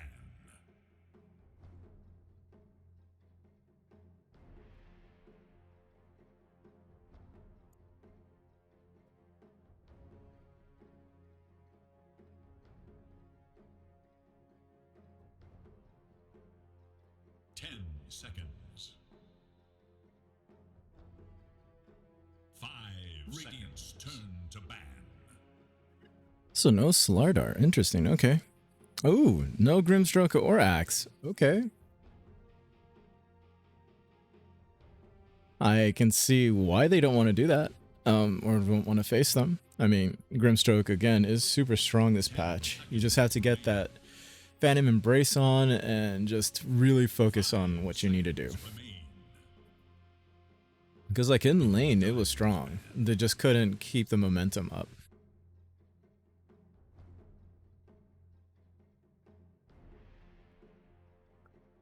Running into that tri-lane completely messed up the whole entire setup. 10 seconds. 5 seconds remain.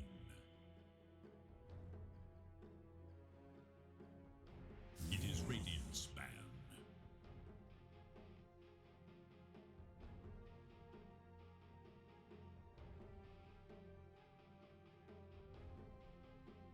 Radiant's turn to pick.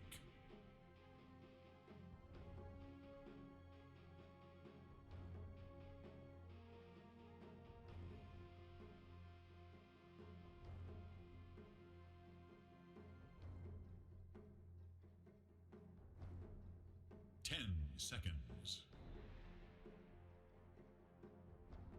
5 seconds.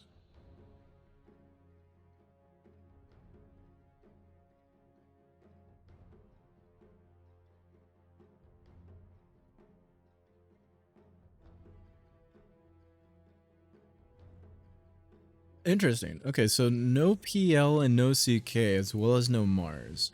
All right.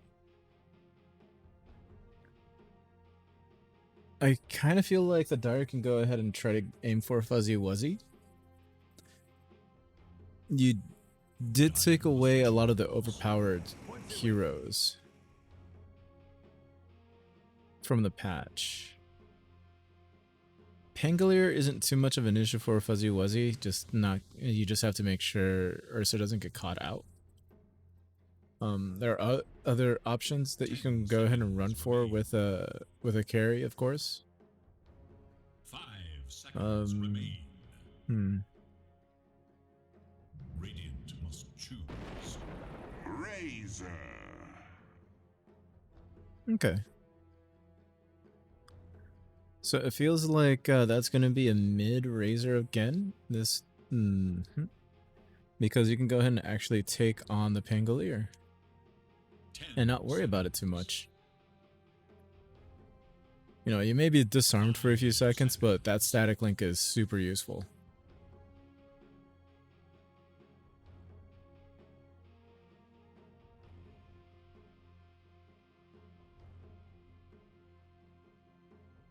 they have a good amount of control from the side of the dire. And the Radiant sort of needs to kind of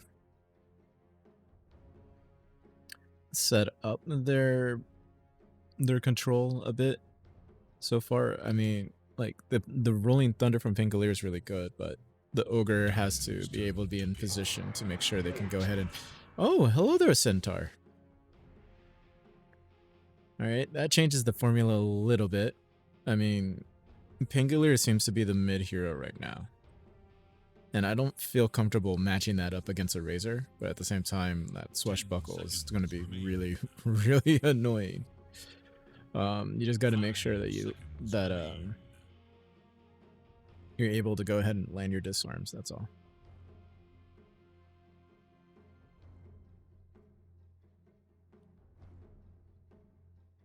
And when I mean like land those disarms, it's more or less you pray and hope it procs.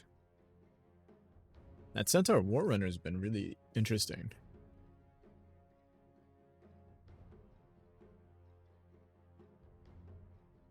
Dire's turn to battle. Storm Spirit. Okay, this... What?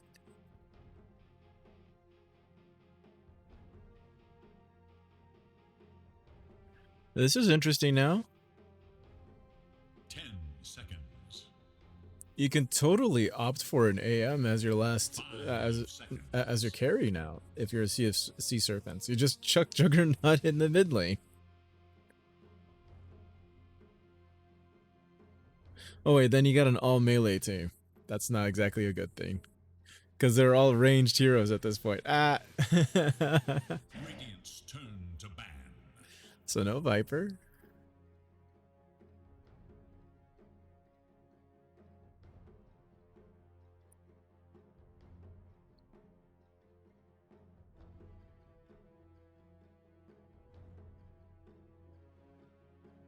Seconds remain.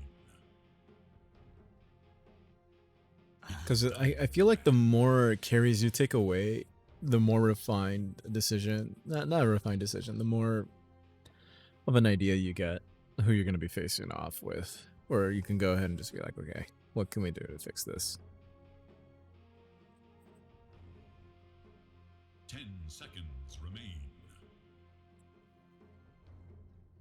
5 seconds. It kind of feels like they want to go ahead and grab a PA. Like, I would really, really, really try to get rid of PA right now. It is Radiant's ban. My last ban, I'm going for a PA. I want to get rid of that. Dire's turn to pick. Okay, so no Life Stealer. We'll see what the last pick is for the Dire. Naya is in charge of that. You can go PA or you can rely on Razor as your carry, but oh my. I mean, 10 seconds. 5 seconds remain. the more you look at this, the more you kind of sort of want to just like try to figure out, is it worth it?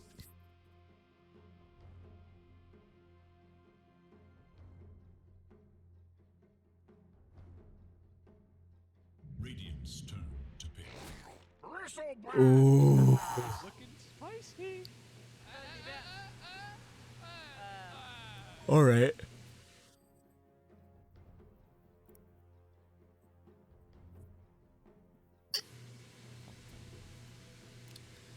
Seconds. 5 seconds.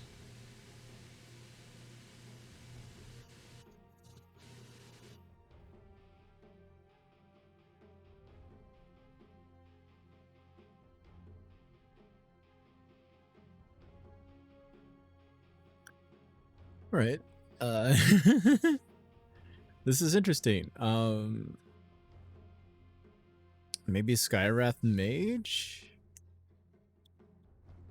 Obviously no Silencer. Queen of Pain?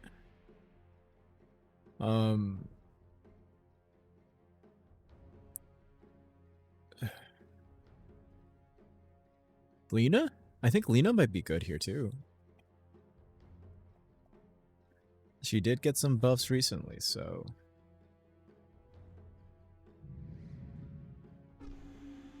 Ooh, a puck. The ultimate choice.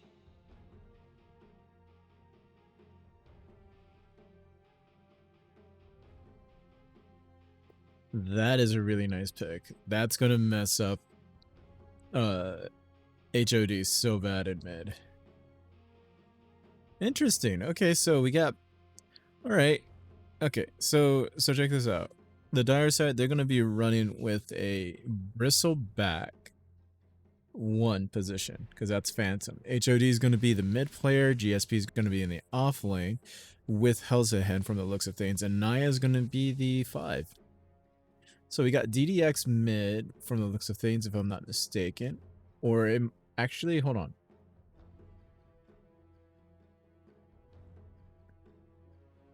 All right, I'm pretty sure DDX is gonna be mid, because that's where I would be playing the puck.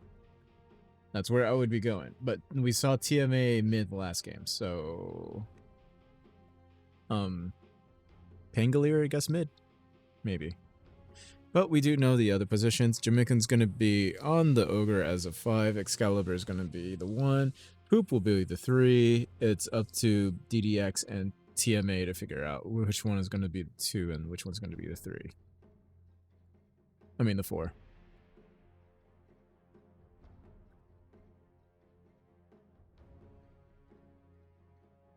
And honestly, I think it might be Puck being the 4. Because you can't really rely on the Pangolier as a 4. That just seems like a really bad idea.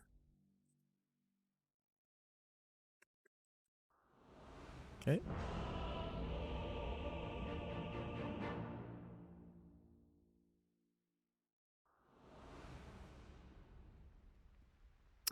We'll see how this will go. Snazzy. That was skill, all right. What are we laughing about?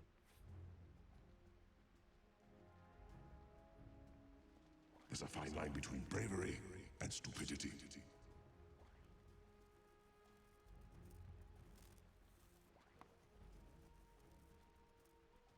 Alrighty.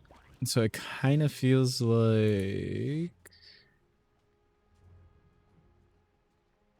Alright, so it does feel like DDX is going to be mid, because it feels like a whole bunch of branches doesn't have an observer ward.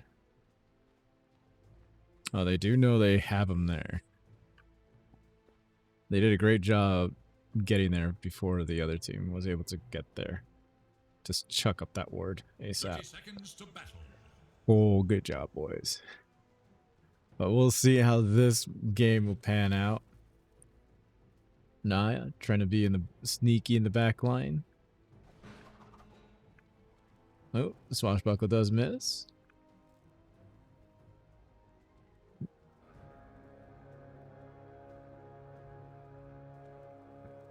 Feels like they gotta fight a little bit, but Radiant versus Dire. okay, it feels like they're gonna go ahead and walk away with 3. And the Radiant will walk away with 1.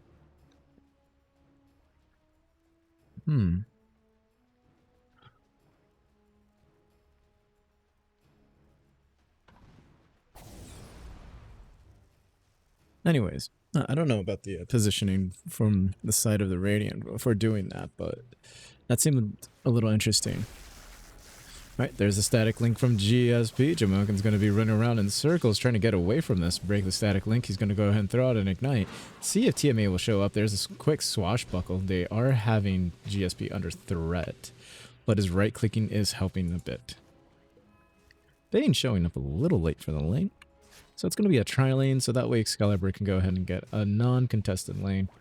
That way it's not too bad for him. There was a lot of CS that GSP missed. Out comes the ignite. They're going to go ahead and Blade Fury GSP one more time. He was really out of position there. They did go ahead and cancel the clarity for no.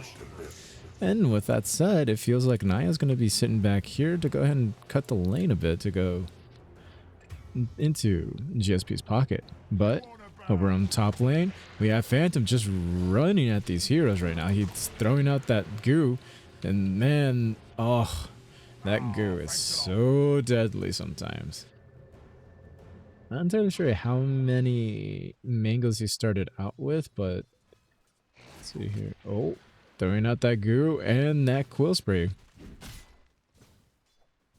And honestly, I think you just need to keep throwing out that goo.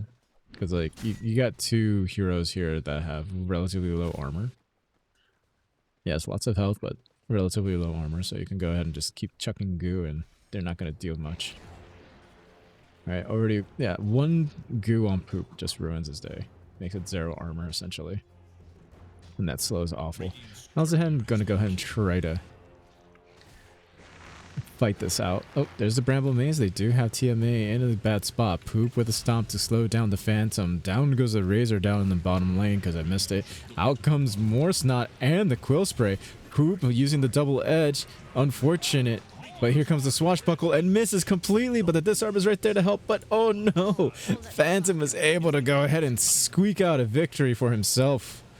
Oh my. What? Oh, that has to hurt a little bit. That really truly does. Oh, and he had enough to go ahead and get himself a Ring of Health. So this is not the start that you want if you were on the side of the Radiant. What you really kind of sort of a non-snowbally Bristleback. Over in the mid lane, on the other hand, you know, let's see. To a little bit of a surprise, DDX is not holding up too well against HOD. But he is keeping up in levels. We will figure it out in net worth a little bit. But back up top in the real quick. It seems like they have settled down a little bit.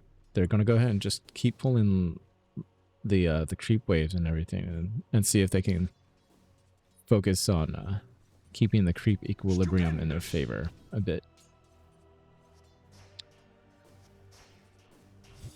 You know, HOD with the Electric Vortex misses a little bit, but that haunts our... Oh, that Overlord, man. That Overload. It just messes with Puck a little bit too much. Throwing out that Lose Your Orb. Being a pain in the neck, that's what I can tell you. Over here in the bottom lane, as you can see, the plasma field coming out. There is a bit of a brain sap. Oh, oh my! You invested into Arcane Boots early. Oh, there is a bit of a nightmare. They're gonna go ahead and hit him down real quick. Static Link. Oh, that stun was there just in time. And that Fire Blast was able to go ahead and keep the Razor in place, so that way Excalibur does not get murdered.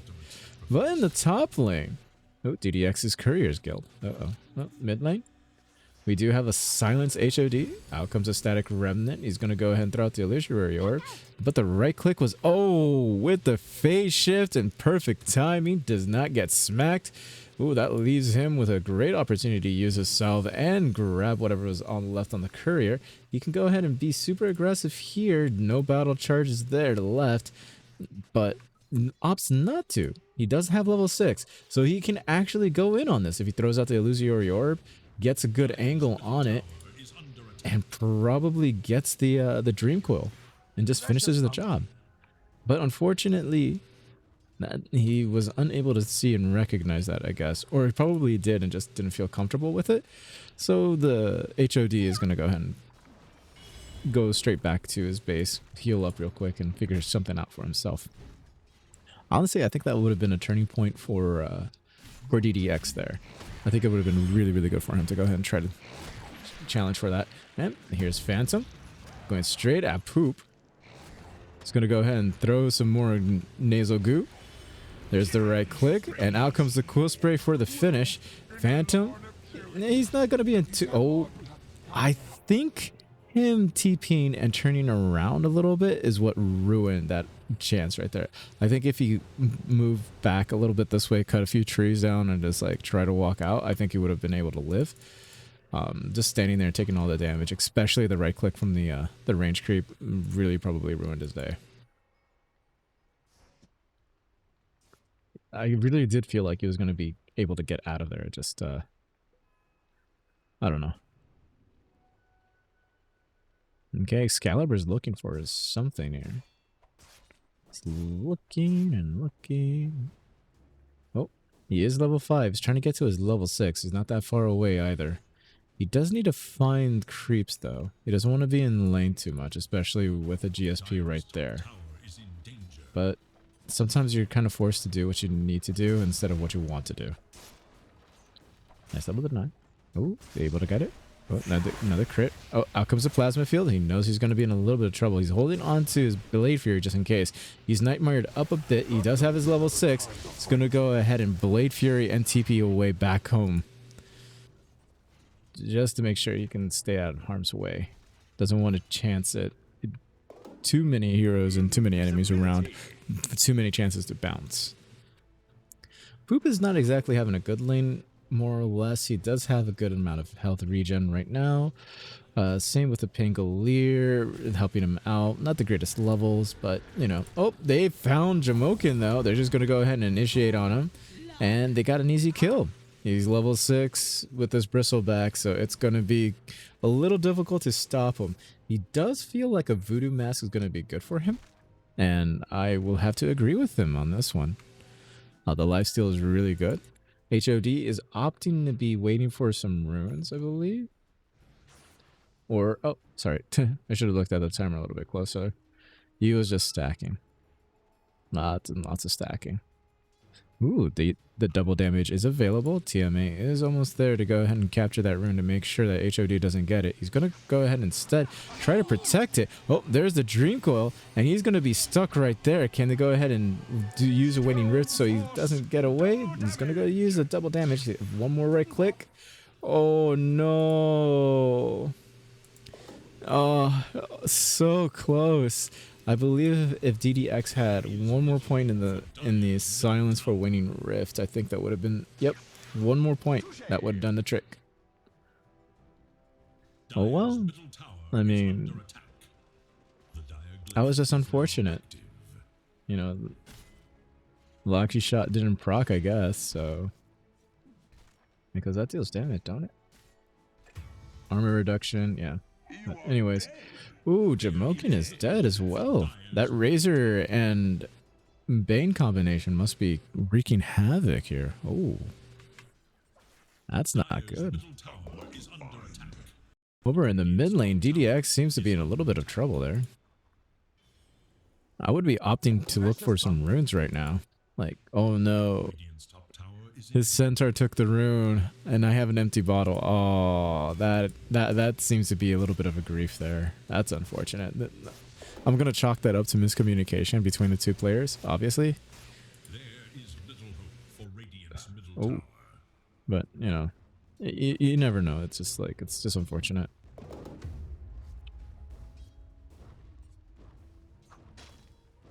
Alright, TMA is just going to go ahead and farm up this mid lane for a bit.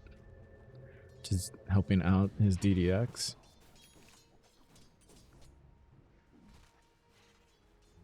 It doesn't feel like Phantom needs to rush anything. Oh, he's gonna go for the Eternal Shroud. Interesting.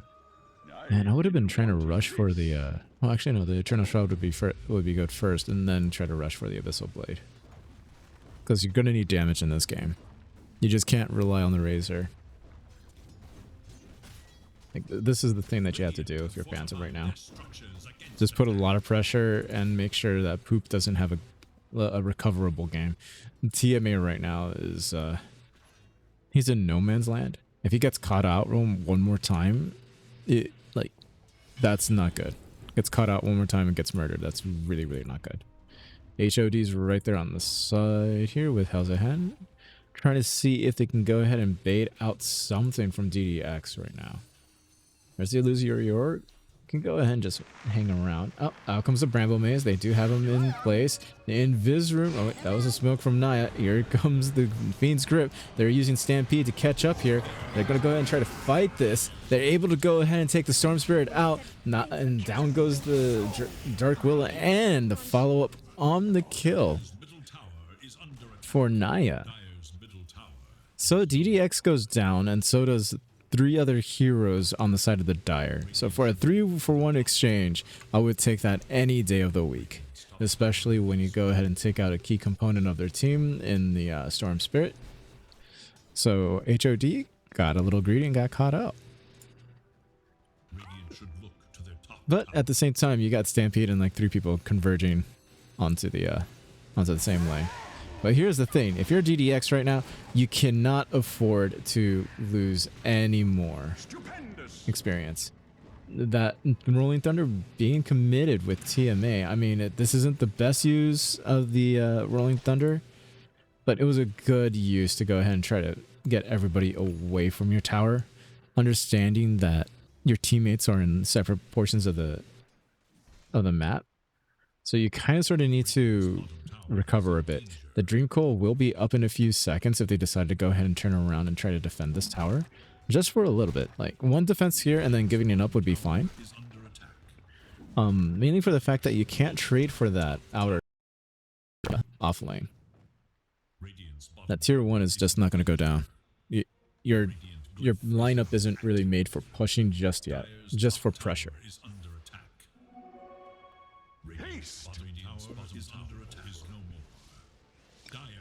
HOD with the haste. They are invading the bottom portion of the jungle, so this is all about, as someone would say, it is the dead lane at this point, so you gotta go ahead and just give it to the offlaner. You know, I mean, like, it's not a bad idea at this point. Just gotta make sure your offlaner doesn't get anywhere near your triangle, you just chuck the offlaner to make him go this way. Which is fine. Out comes the Stampede. There's a Dream Coil being committed. There's going to be 2 TPing in. Can he live long enough? No. And will they cancel? Phantom is going to commit to this. Helzahen showing up for backup, and so is Naya. Can they go ahead and brain sap? This they will. Bramble Maze does not connect to anyone else. Jamoken's going to make a quick escape as fast as he can. He does have somebody on the way for backup in the form of a Pangolier. Out comes the Fire Blast. He's going to go ahead and use his TP to go ahead and escape real fast. TMA is going to go ahead and walk away.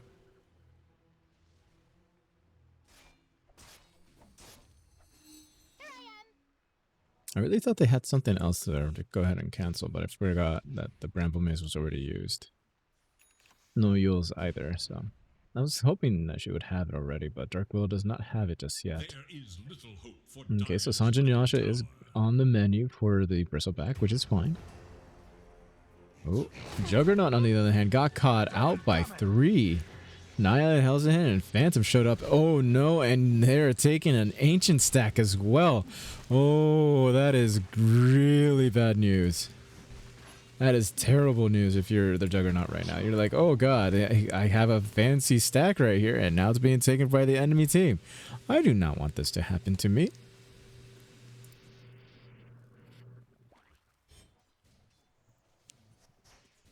Oh man, that is just no.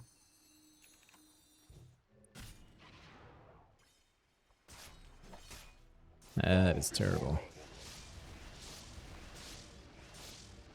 Okay, so he is falling behind quite, I don't want to say a lot, but he is behind a bit. This is where it gets interesting for the Juggernaut. He needs to farm faster, so he probably needs to actually be forced into a broadsword and work from there. Over here, on the other hand, they're going to go ahead and commit to Stampede to go ahead and just get their Ogre out of place. TMA with the Rolling Thunder. Out comes the Fear from Helzahen.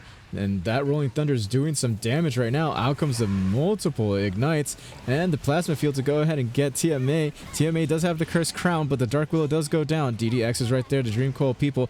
TMA is still alive. They have him in place. They just need to go ahead and figure out how to go ahead and kill them. Oh, there's the phase shift to get him out of harm's way.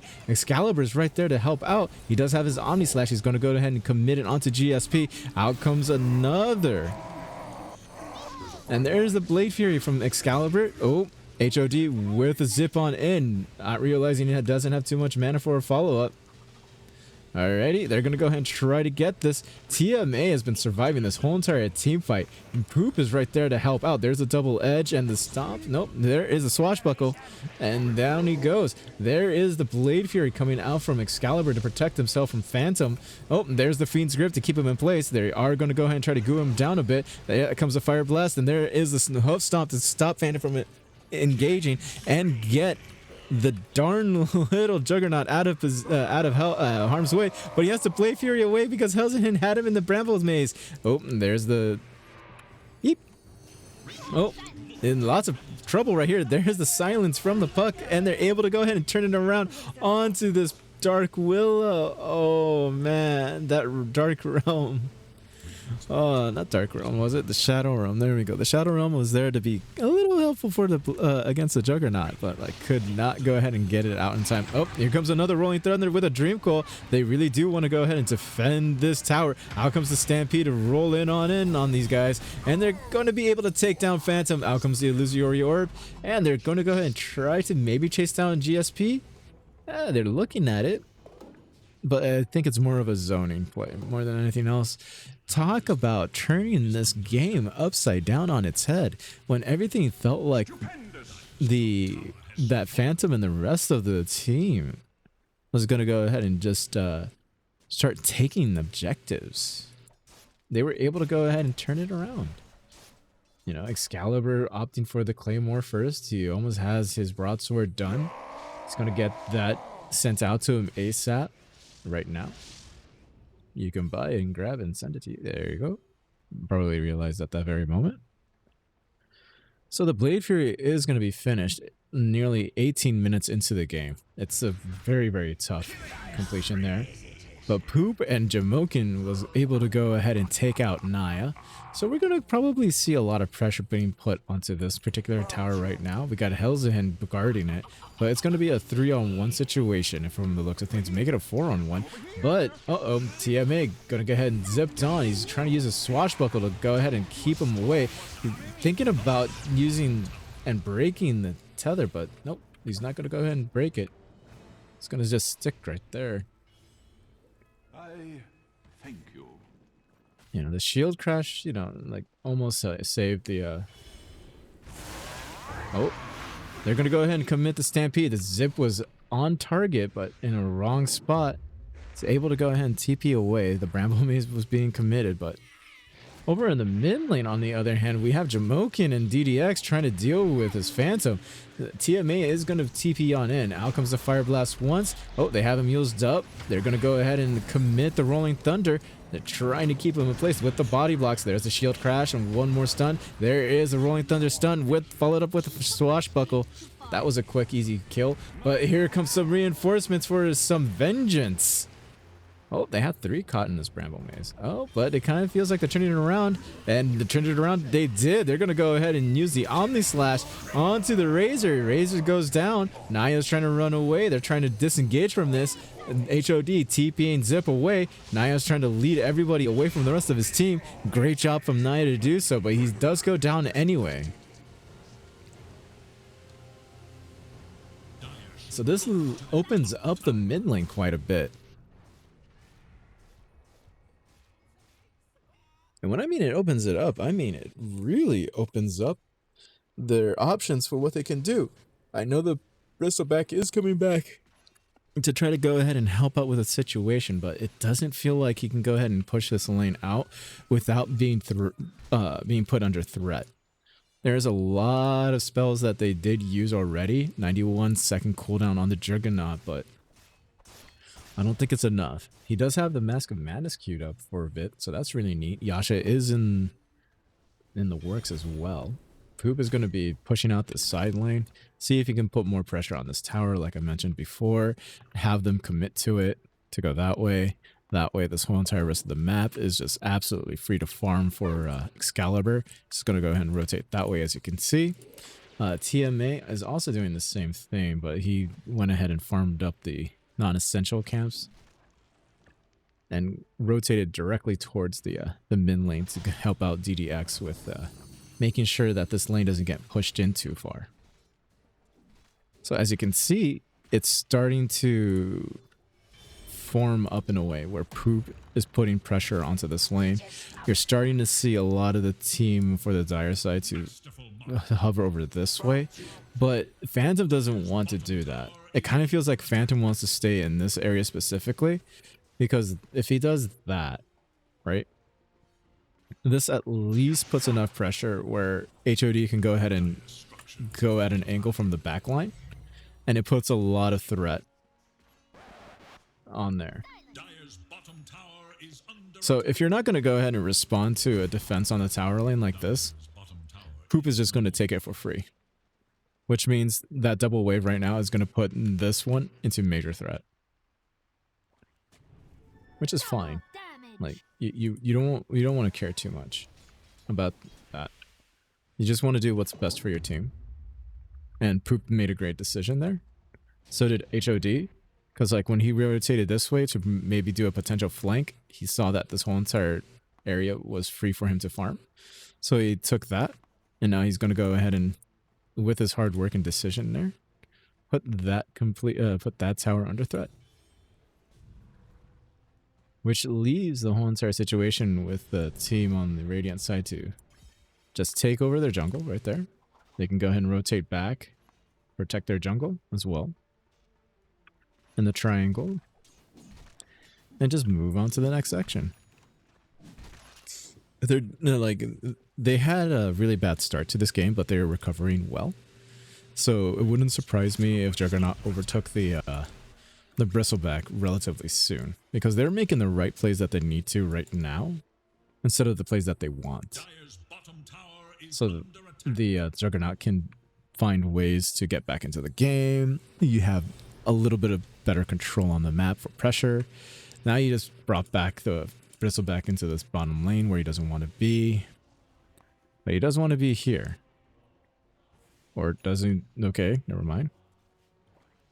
I kind of feel like he wants to be in the triangle.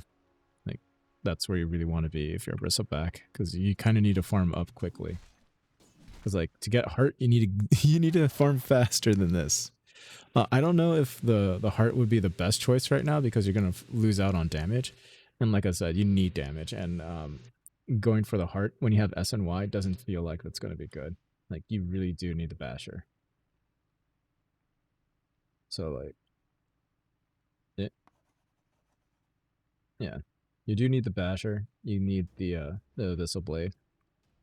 Like, Skull Basher is so important this game for him. Like, you need the lockdown. You just can't. Like, Puck is so elusive, it's ridiculous. You have Centaur Warrunner that you have to deal with the Stomp. You have TMA that's going to run havoc with the Rolling Thunder. Not to mention having an Ogre Magi. And then you have Juggernaut, who can go ahead and just withstand a lot. So, like, to me, you really, really need to get like an Abyssal Blade to lock down some heroes. Because the follow-up would be so important for your team. Because your team can go ahead and do the follow-up. It's not that difficult for them. You have a Storm Spirit.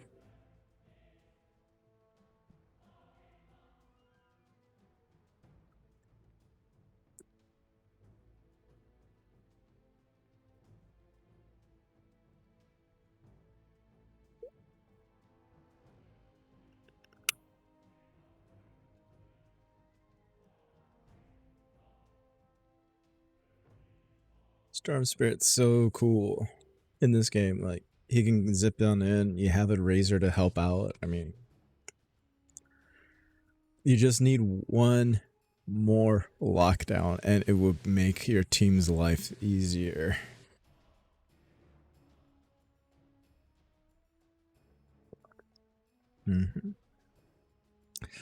Juggernaut, I do like the choice on the Manta. But I do feel that Ags would be a little bit better this game. Just Swift Slash, so you can go ahead and bait out a lot of things.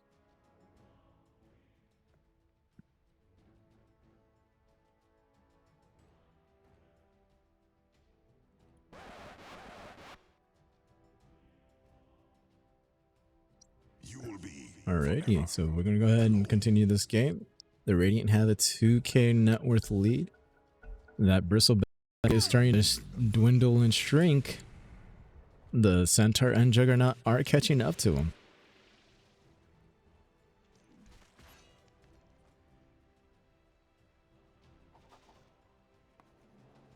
The Aghanim's on that? Yeah, the Fiend's Grip. Okay. Not the whole entire area for this triangle, so.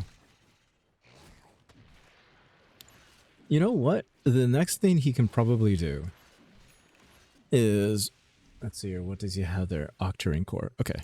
The next thing he can honestly opt in for is maybe an Aghanim Scepter, or at least maybe the Hairball for the Shard. So maybe Shard might be the better choice here, just so he can have an initiation for a team fight in terms of when it comes to his Hairball. And then you can work from there. You know, it's not easy when you feel a lot of pressure on your back. So like 1400 gold for a Hairball for a team fighting mechanic I think is going to be worth it. Relying on Quill Sprays and Goo is probably not going to be too helpful, given that a lot of the team on the other side has a lot of escape. Not to mention the Juggernaut is going to be working on a purge, so when it comes to like getting rid of things like a silence and stuff like that, when it comes to a Manta, not only that, he has Mask of Madness and he's going to go ahead and try to take on this Roshan. So his Healing Ward, he can go ahead and solo it at level 15. Let's take a look here. Minus 20 seconds on the Healing Ward cooldown, plus 5 to all stats. Attack speed and movement speed. It does not feel important to him whatsoever. Like that minus 20 second cooldown for the Healing Ward is really good. Like a 10 second, like a 10 second cooldown, more or less, is when you really want to think about it. Oh, 20 second. Oh, so it's 40 seconds, and how long does the ward stay up for? Seems like 20 seconds. So that's really good.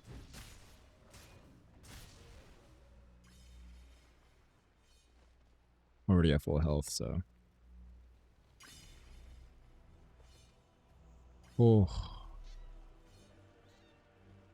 So 15 seconds off of cooldown. Uptime, there we go. A 50-second uptime. That's what I was looking for. Okay. They are rotating, I don't want to say correctly, but they are rotating enough where they're able to find Helzahen. Helzahen's throwing out that Bramble Maze just to make sure people don't follow him up this hill. TMA doing the quick swashbuckle, maneuvering through the maze as well. We do see the Juggernaut in trouble, but at the same time it feels more like a bait. They're getting rid of those wards on the high ground here, Mount Doom. I don't know, it's just like you take a look at this whole entire situation, especially when you see how Excalibur is nowhere near the rest of his team. It's just like, guys, let's figure something out here. And it feels like they wanted to put pressure here and wanted to bait out a fight, never got it. So rotating to the top lane and getting this top tower is actually a really smart play to do, because now you're going to go ahead and commit yourself to getting an outpost and a tier 2 tower, and you're taking over their jungle. So you just force them to the opposite end of the map here, and it's kind of just trying to find the best way of like expending the least amount of resources to get the most return and gain from it. So they got the top tier 2 tower. Now can they go ahead and grab this outpost in time while also protecting the tier 1 tower mid? And they're unable to do so. So Puck had that in mind and was able to go ahead and do and protect it. Now you go ahead and have this whole entire like area right now where everybody's kind of sandwiched in together. So you can go ahead and initiate on this fight and see what happens, because they do know that the as Poop pointed out, they're over here on the right hand side, so they got to watch that flank. Phantom's being upfront and unabashful about it. Here comes the plasma field. HOD with the BKB and the zip on in. Here's the stampede. Everybody runs. Dreamcoil is being applied, but no one has been caught really. Oh, it kind of feels like they got DDX in the backline and they were able to go ahead and keep him in check with the Fiend's Grip. Out comes the Rolling Thunder. They're going to go ahead and counter-initiate this. It's a good time to do so because there's no mana on this Storm Spirit. Oh, but they found Phantom. Phantom seems to be engaged on this. He can't go ahead and right-click. That Swashbuckle doing his job. The Bullwhip is trying to help out Jamoken to get it out of the situation. And the Healing Ward was able to keep this man alive. Oh, my. Ooh, so they only lost one. It wasn't the best hero that you lost. Next, you did get a return kill on the Razor in GSP, but like he's not a high value target at this point. It's all about the Storm Spirit and the Bristleback. If you can find them and able to lock them down, it is going to be more or less game over. Okay. Seems like the Manta seems to be completed. Doesn't need to worry about anything else too much at this point.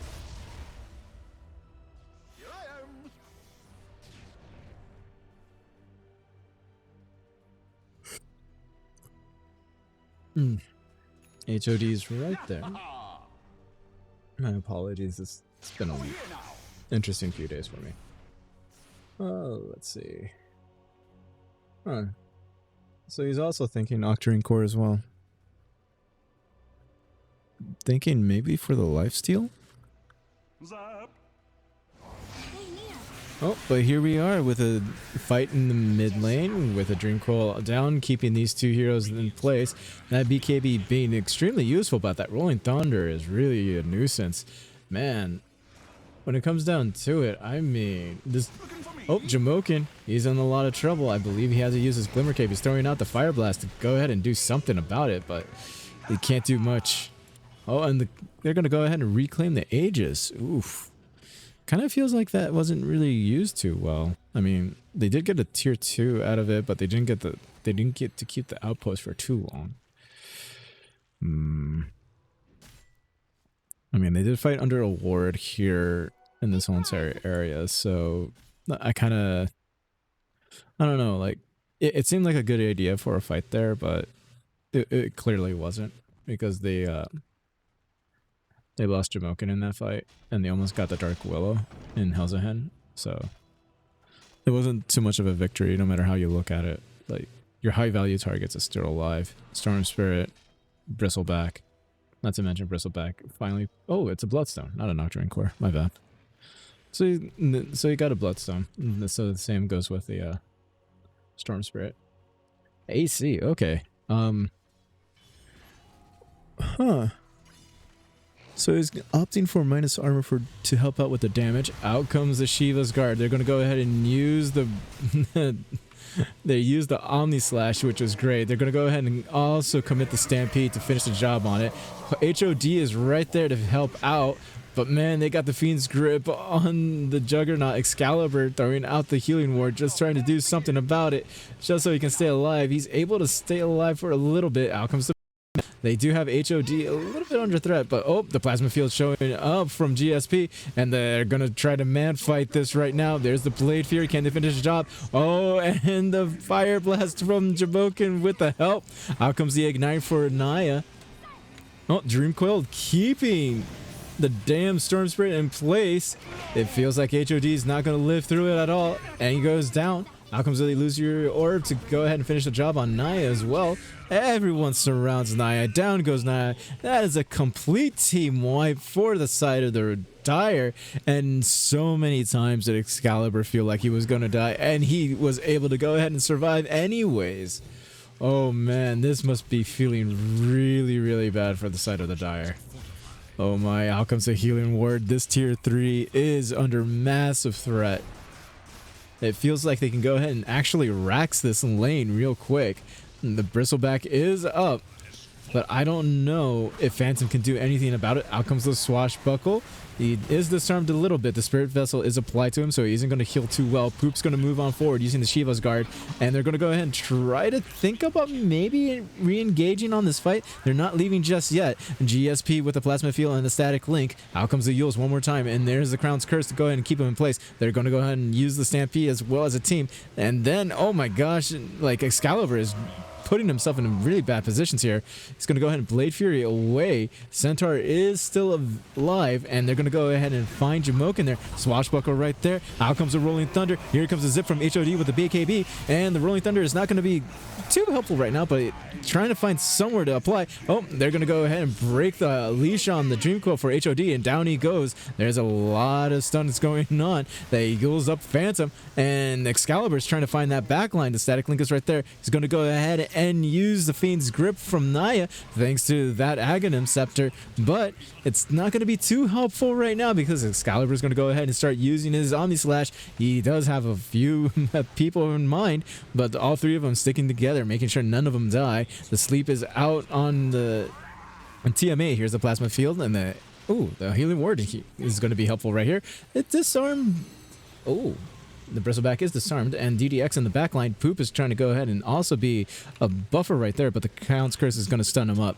While all of this is going down with no stuns and no way to cancel, the Jamoke is able to go ahead and TP away. Excalibur is also going to go ahead and Blade Fury just to make sure he can get out. TMA is kiting. Oh my gosh, kiting Phantom, and he can't do much. Can't really do too much. I mean, like, this is what happens when you don't have a stun, like a disable on him. He was buffered between his whole entire team, sandwiched between the Bristleback and the rest of the Dire, and was still able to go ahead and walk away with all these disables in hand and so forth. I mean, like, holy cow.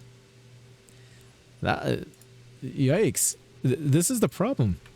Okay, so the Bristleback realizes his issue, and he's going to go ahead and start building his Basher right away, right now. HOD, you know, he's recovered relatively well, but he needs to be a little bit more aggressive here with his zip-ins.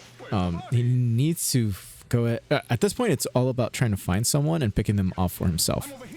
Okay, I understand that he has a sense of urgency of like wanting to go ahead and farm out places like this, but like this is being a little too greedy. It's more about aggression. So if he was like trying to see if he can catch out the Juggernaut here, I don't think that's going to be the case.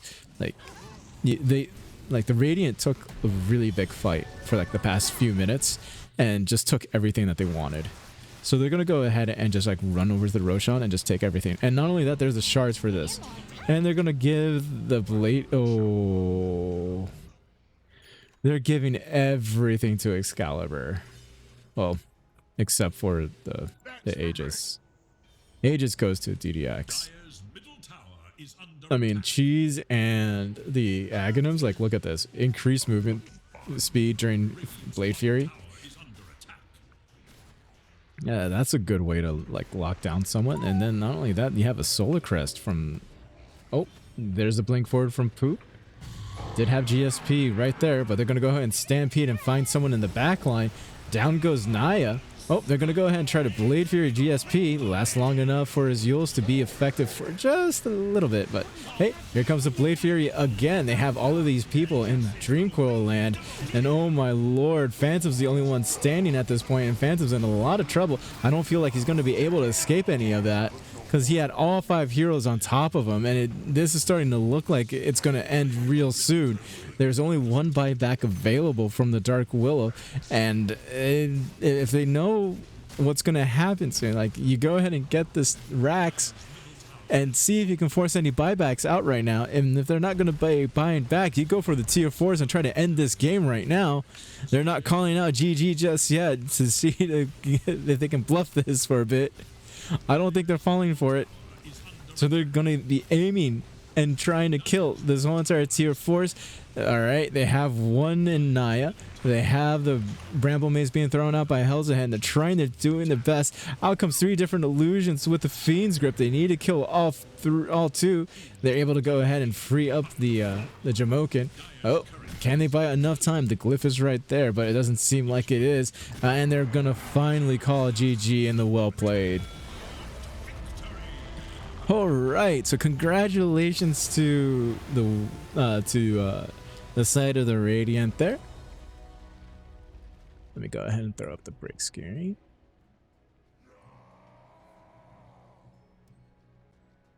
All right, let me see if I can get some information on who are the winners and so forth.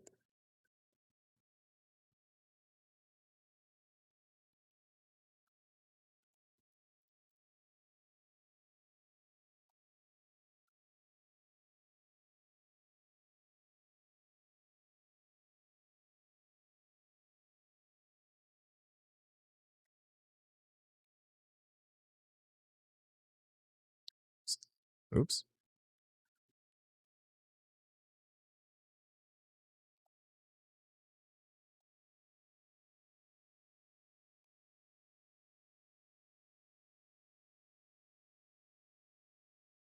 All right, let me go ahead and see and figure out if I can figure out who is the winner. Let's see. My Dota, okay, I think my Dota 2 crashed. Okay, no big deal. It crashed at the right time. All right, time to go to Faceit. Let's see if I can find the final standings. Oh, that is... Alrighty, leaderboards. Alrighty, so from what I can tell, okay, I'm not saying this is official, but this is from what I can tell. All right.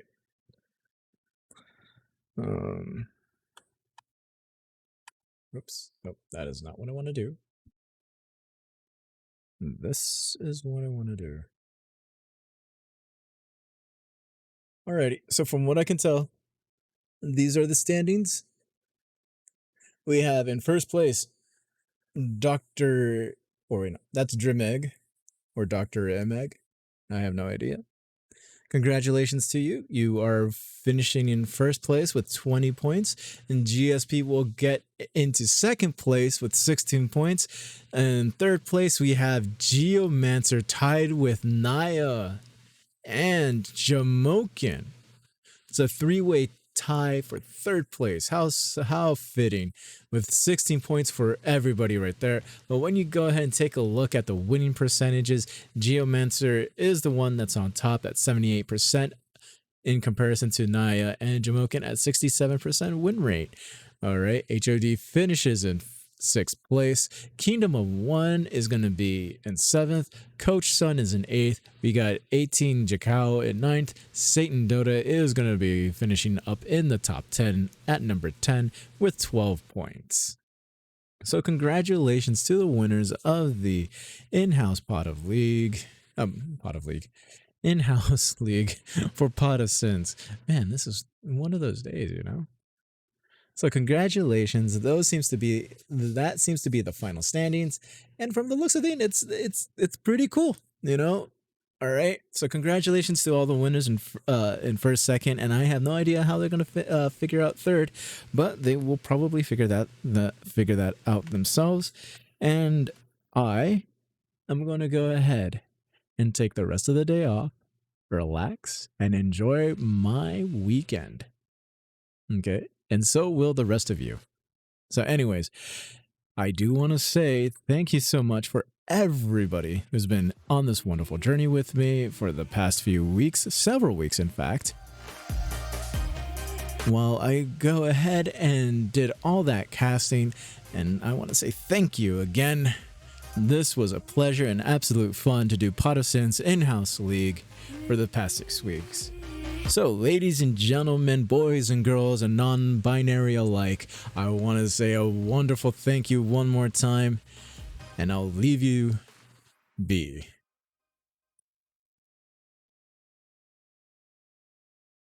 Blessed are those who love to love. I forget. I feel like I have to say something else too. Oh yeah, and anybody who caught my cast yesterday for the 82L, thank you so much for showing up. I know I wasn't here on this channel, but like it meant a lot to me that people showed up for that anyways. So I'm super happy about it, and I want to say a shout out to Licky the Cow one more time for being the great observer that he was.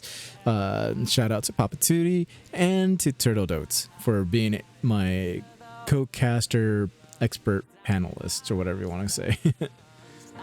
Expert analysts. There we go. Not panelists. Analysts. Okay. Anyways, I'm going to go ahead and relax.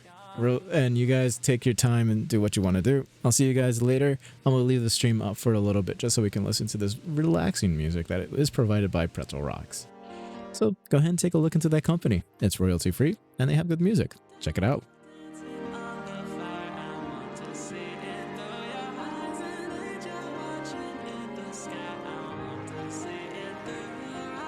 Mornings come, nights turn to gray, but you're the one that hides the shade. Every day that we grow, so when it's time to turn the page and nothing's left except your name, I'll repeat the words you told. You say it's gonna be a good day.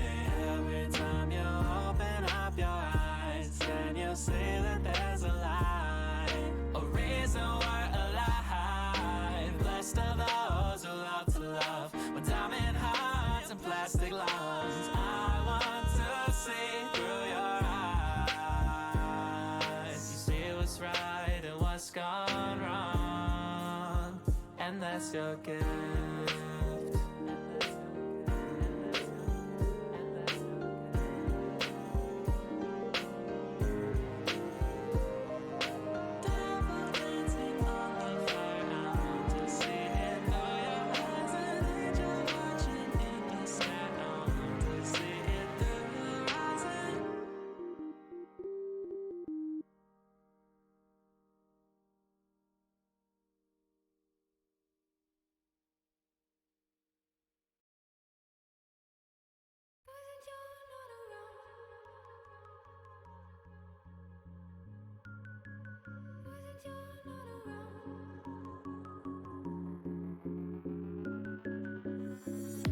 I didn't plan it, you know that. I didn't mean to hurt you, darling. I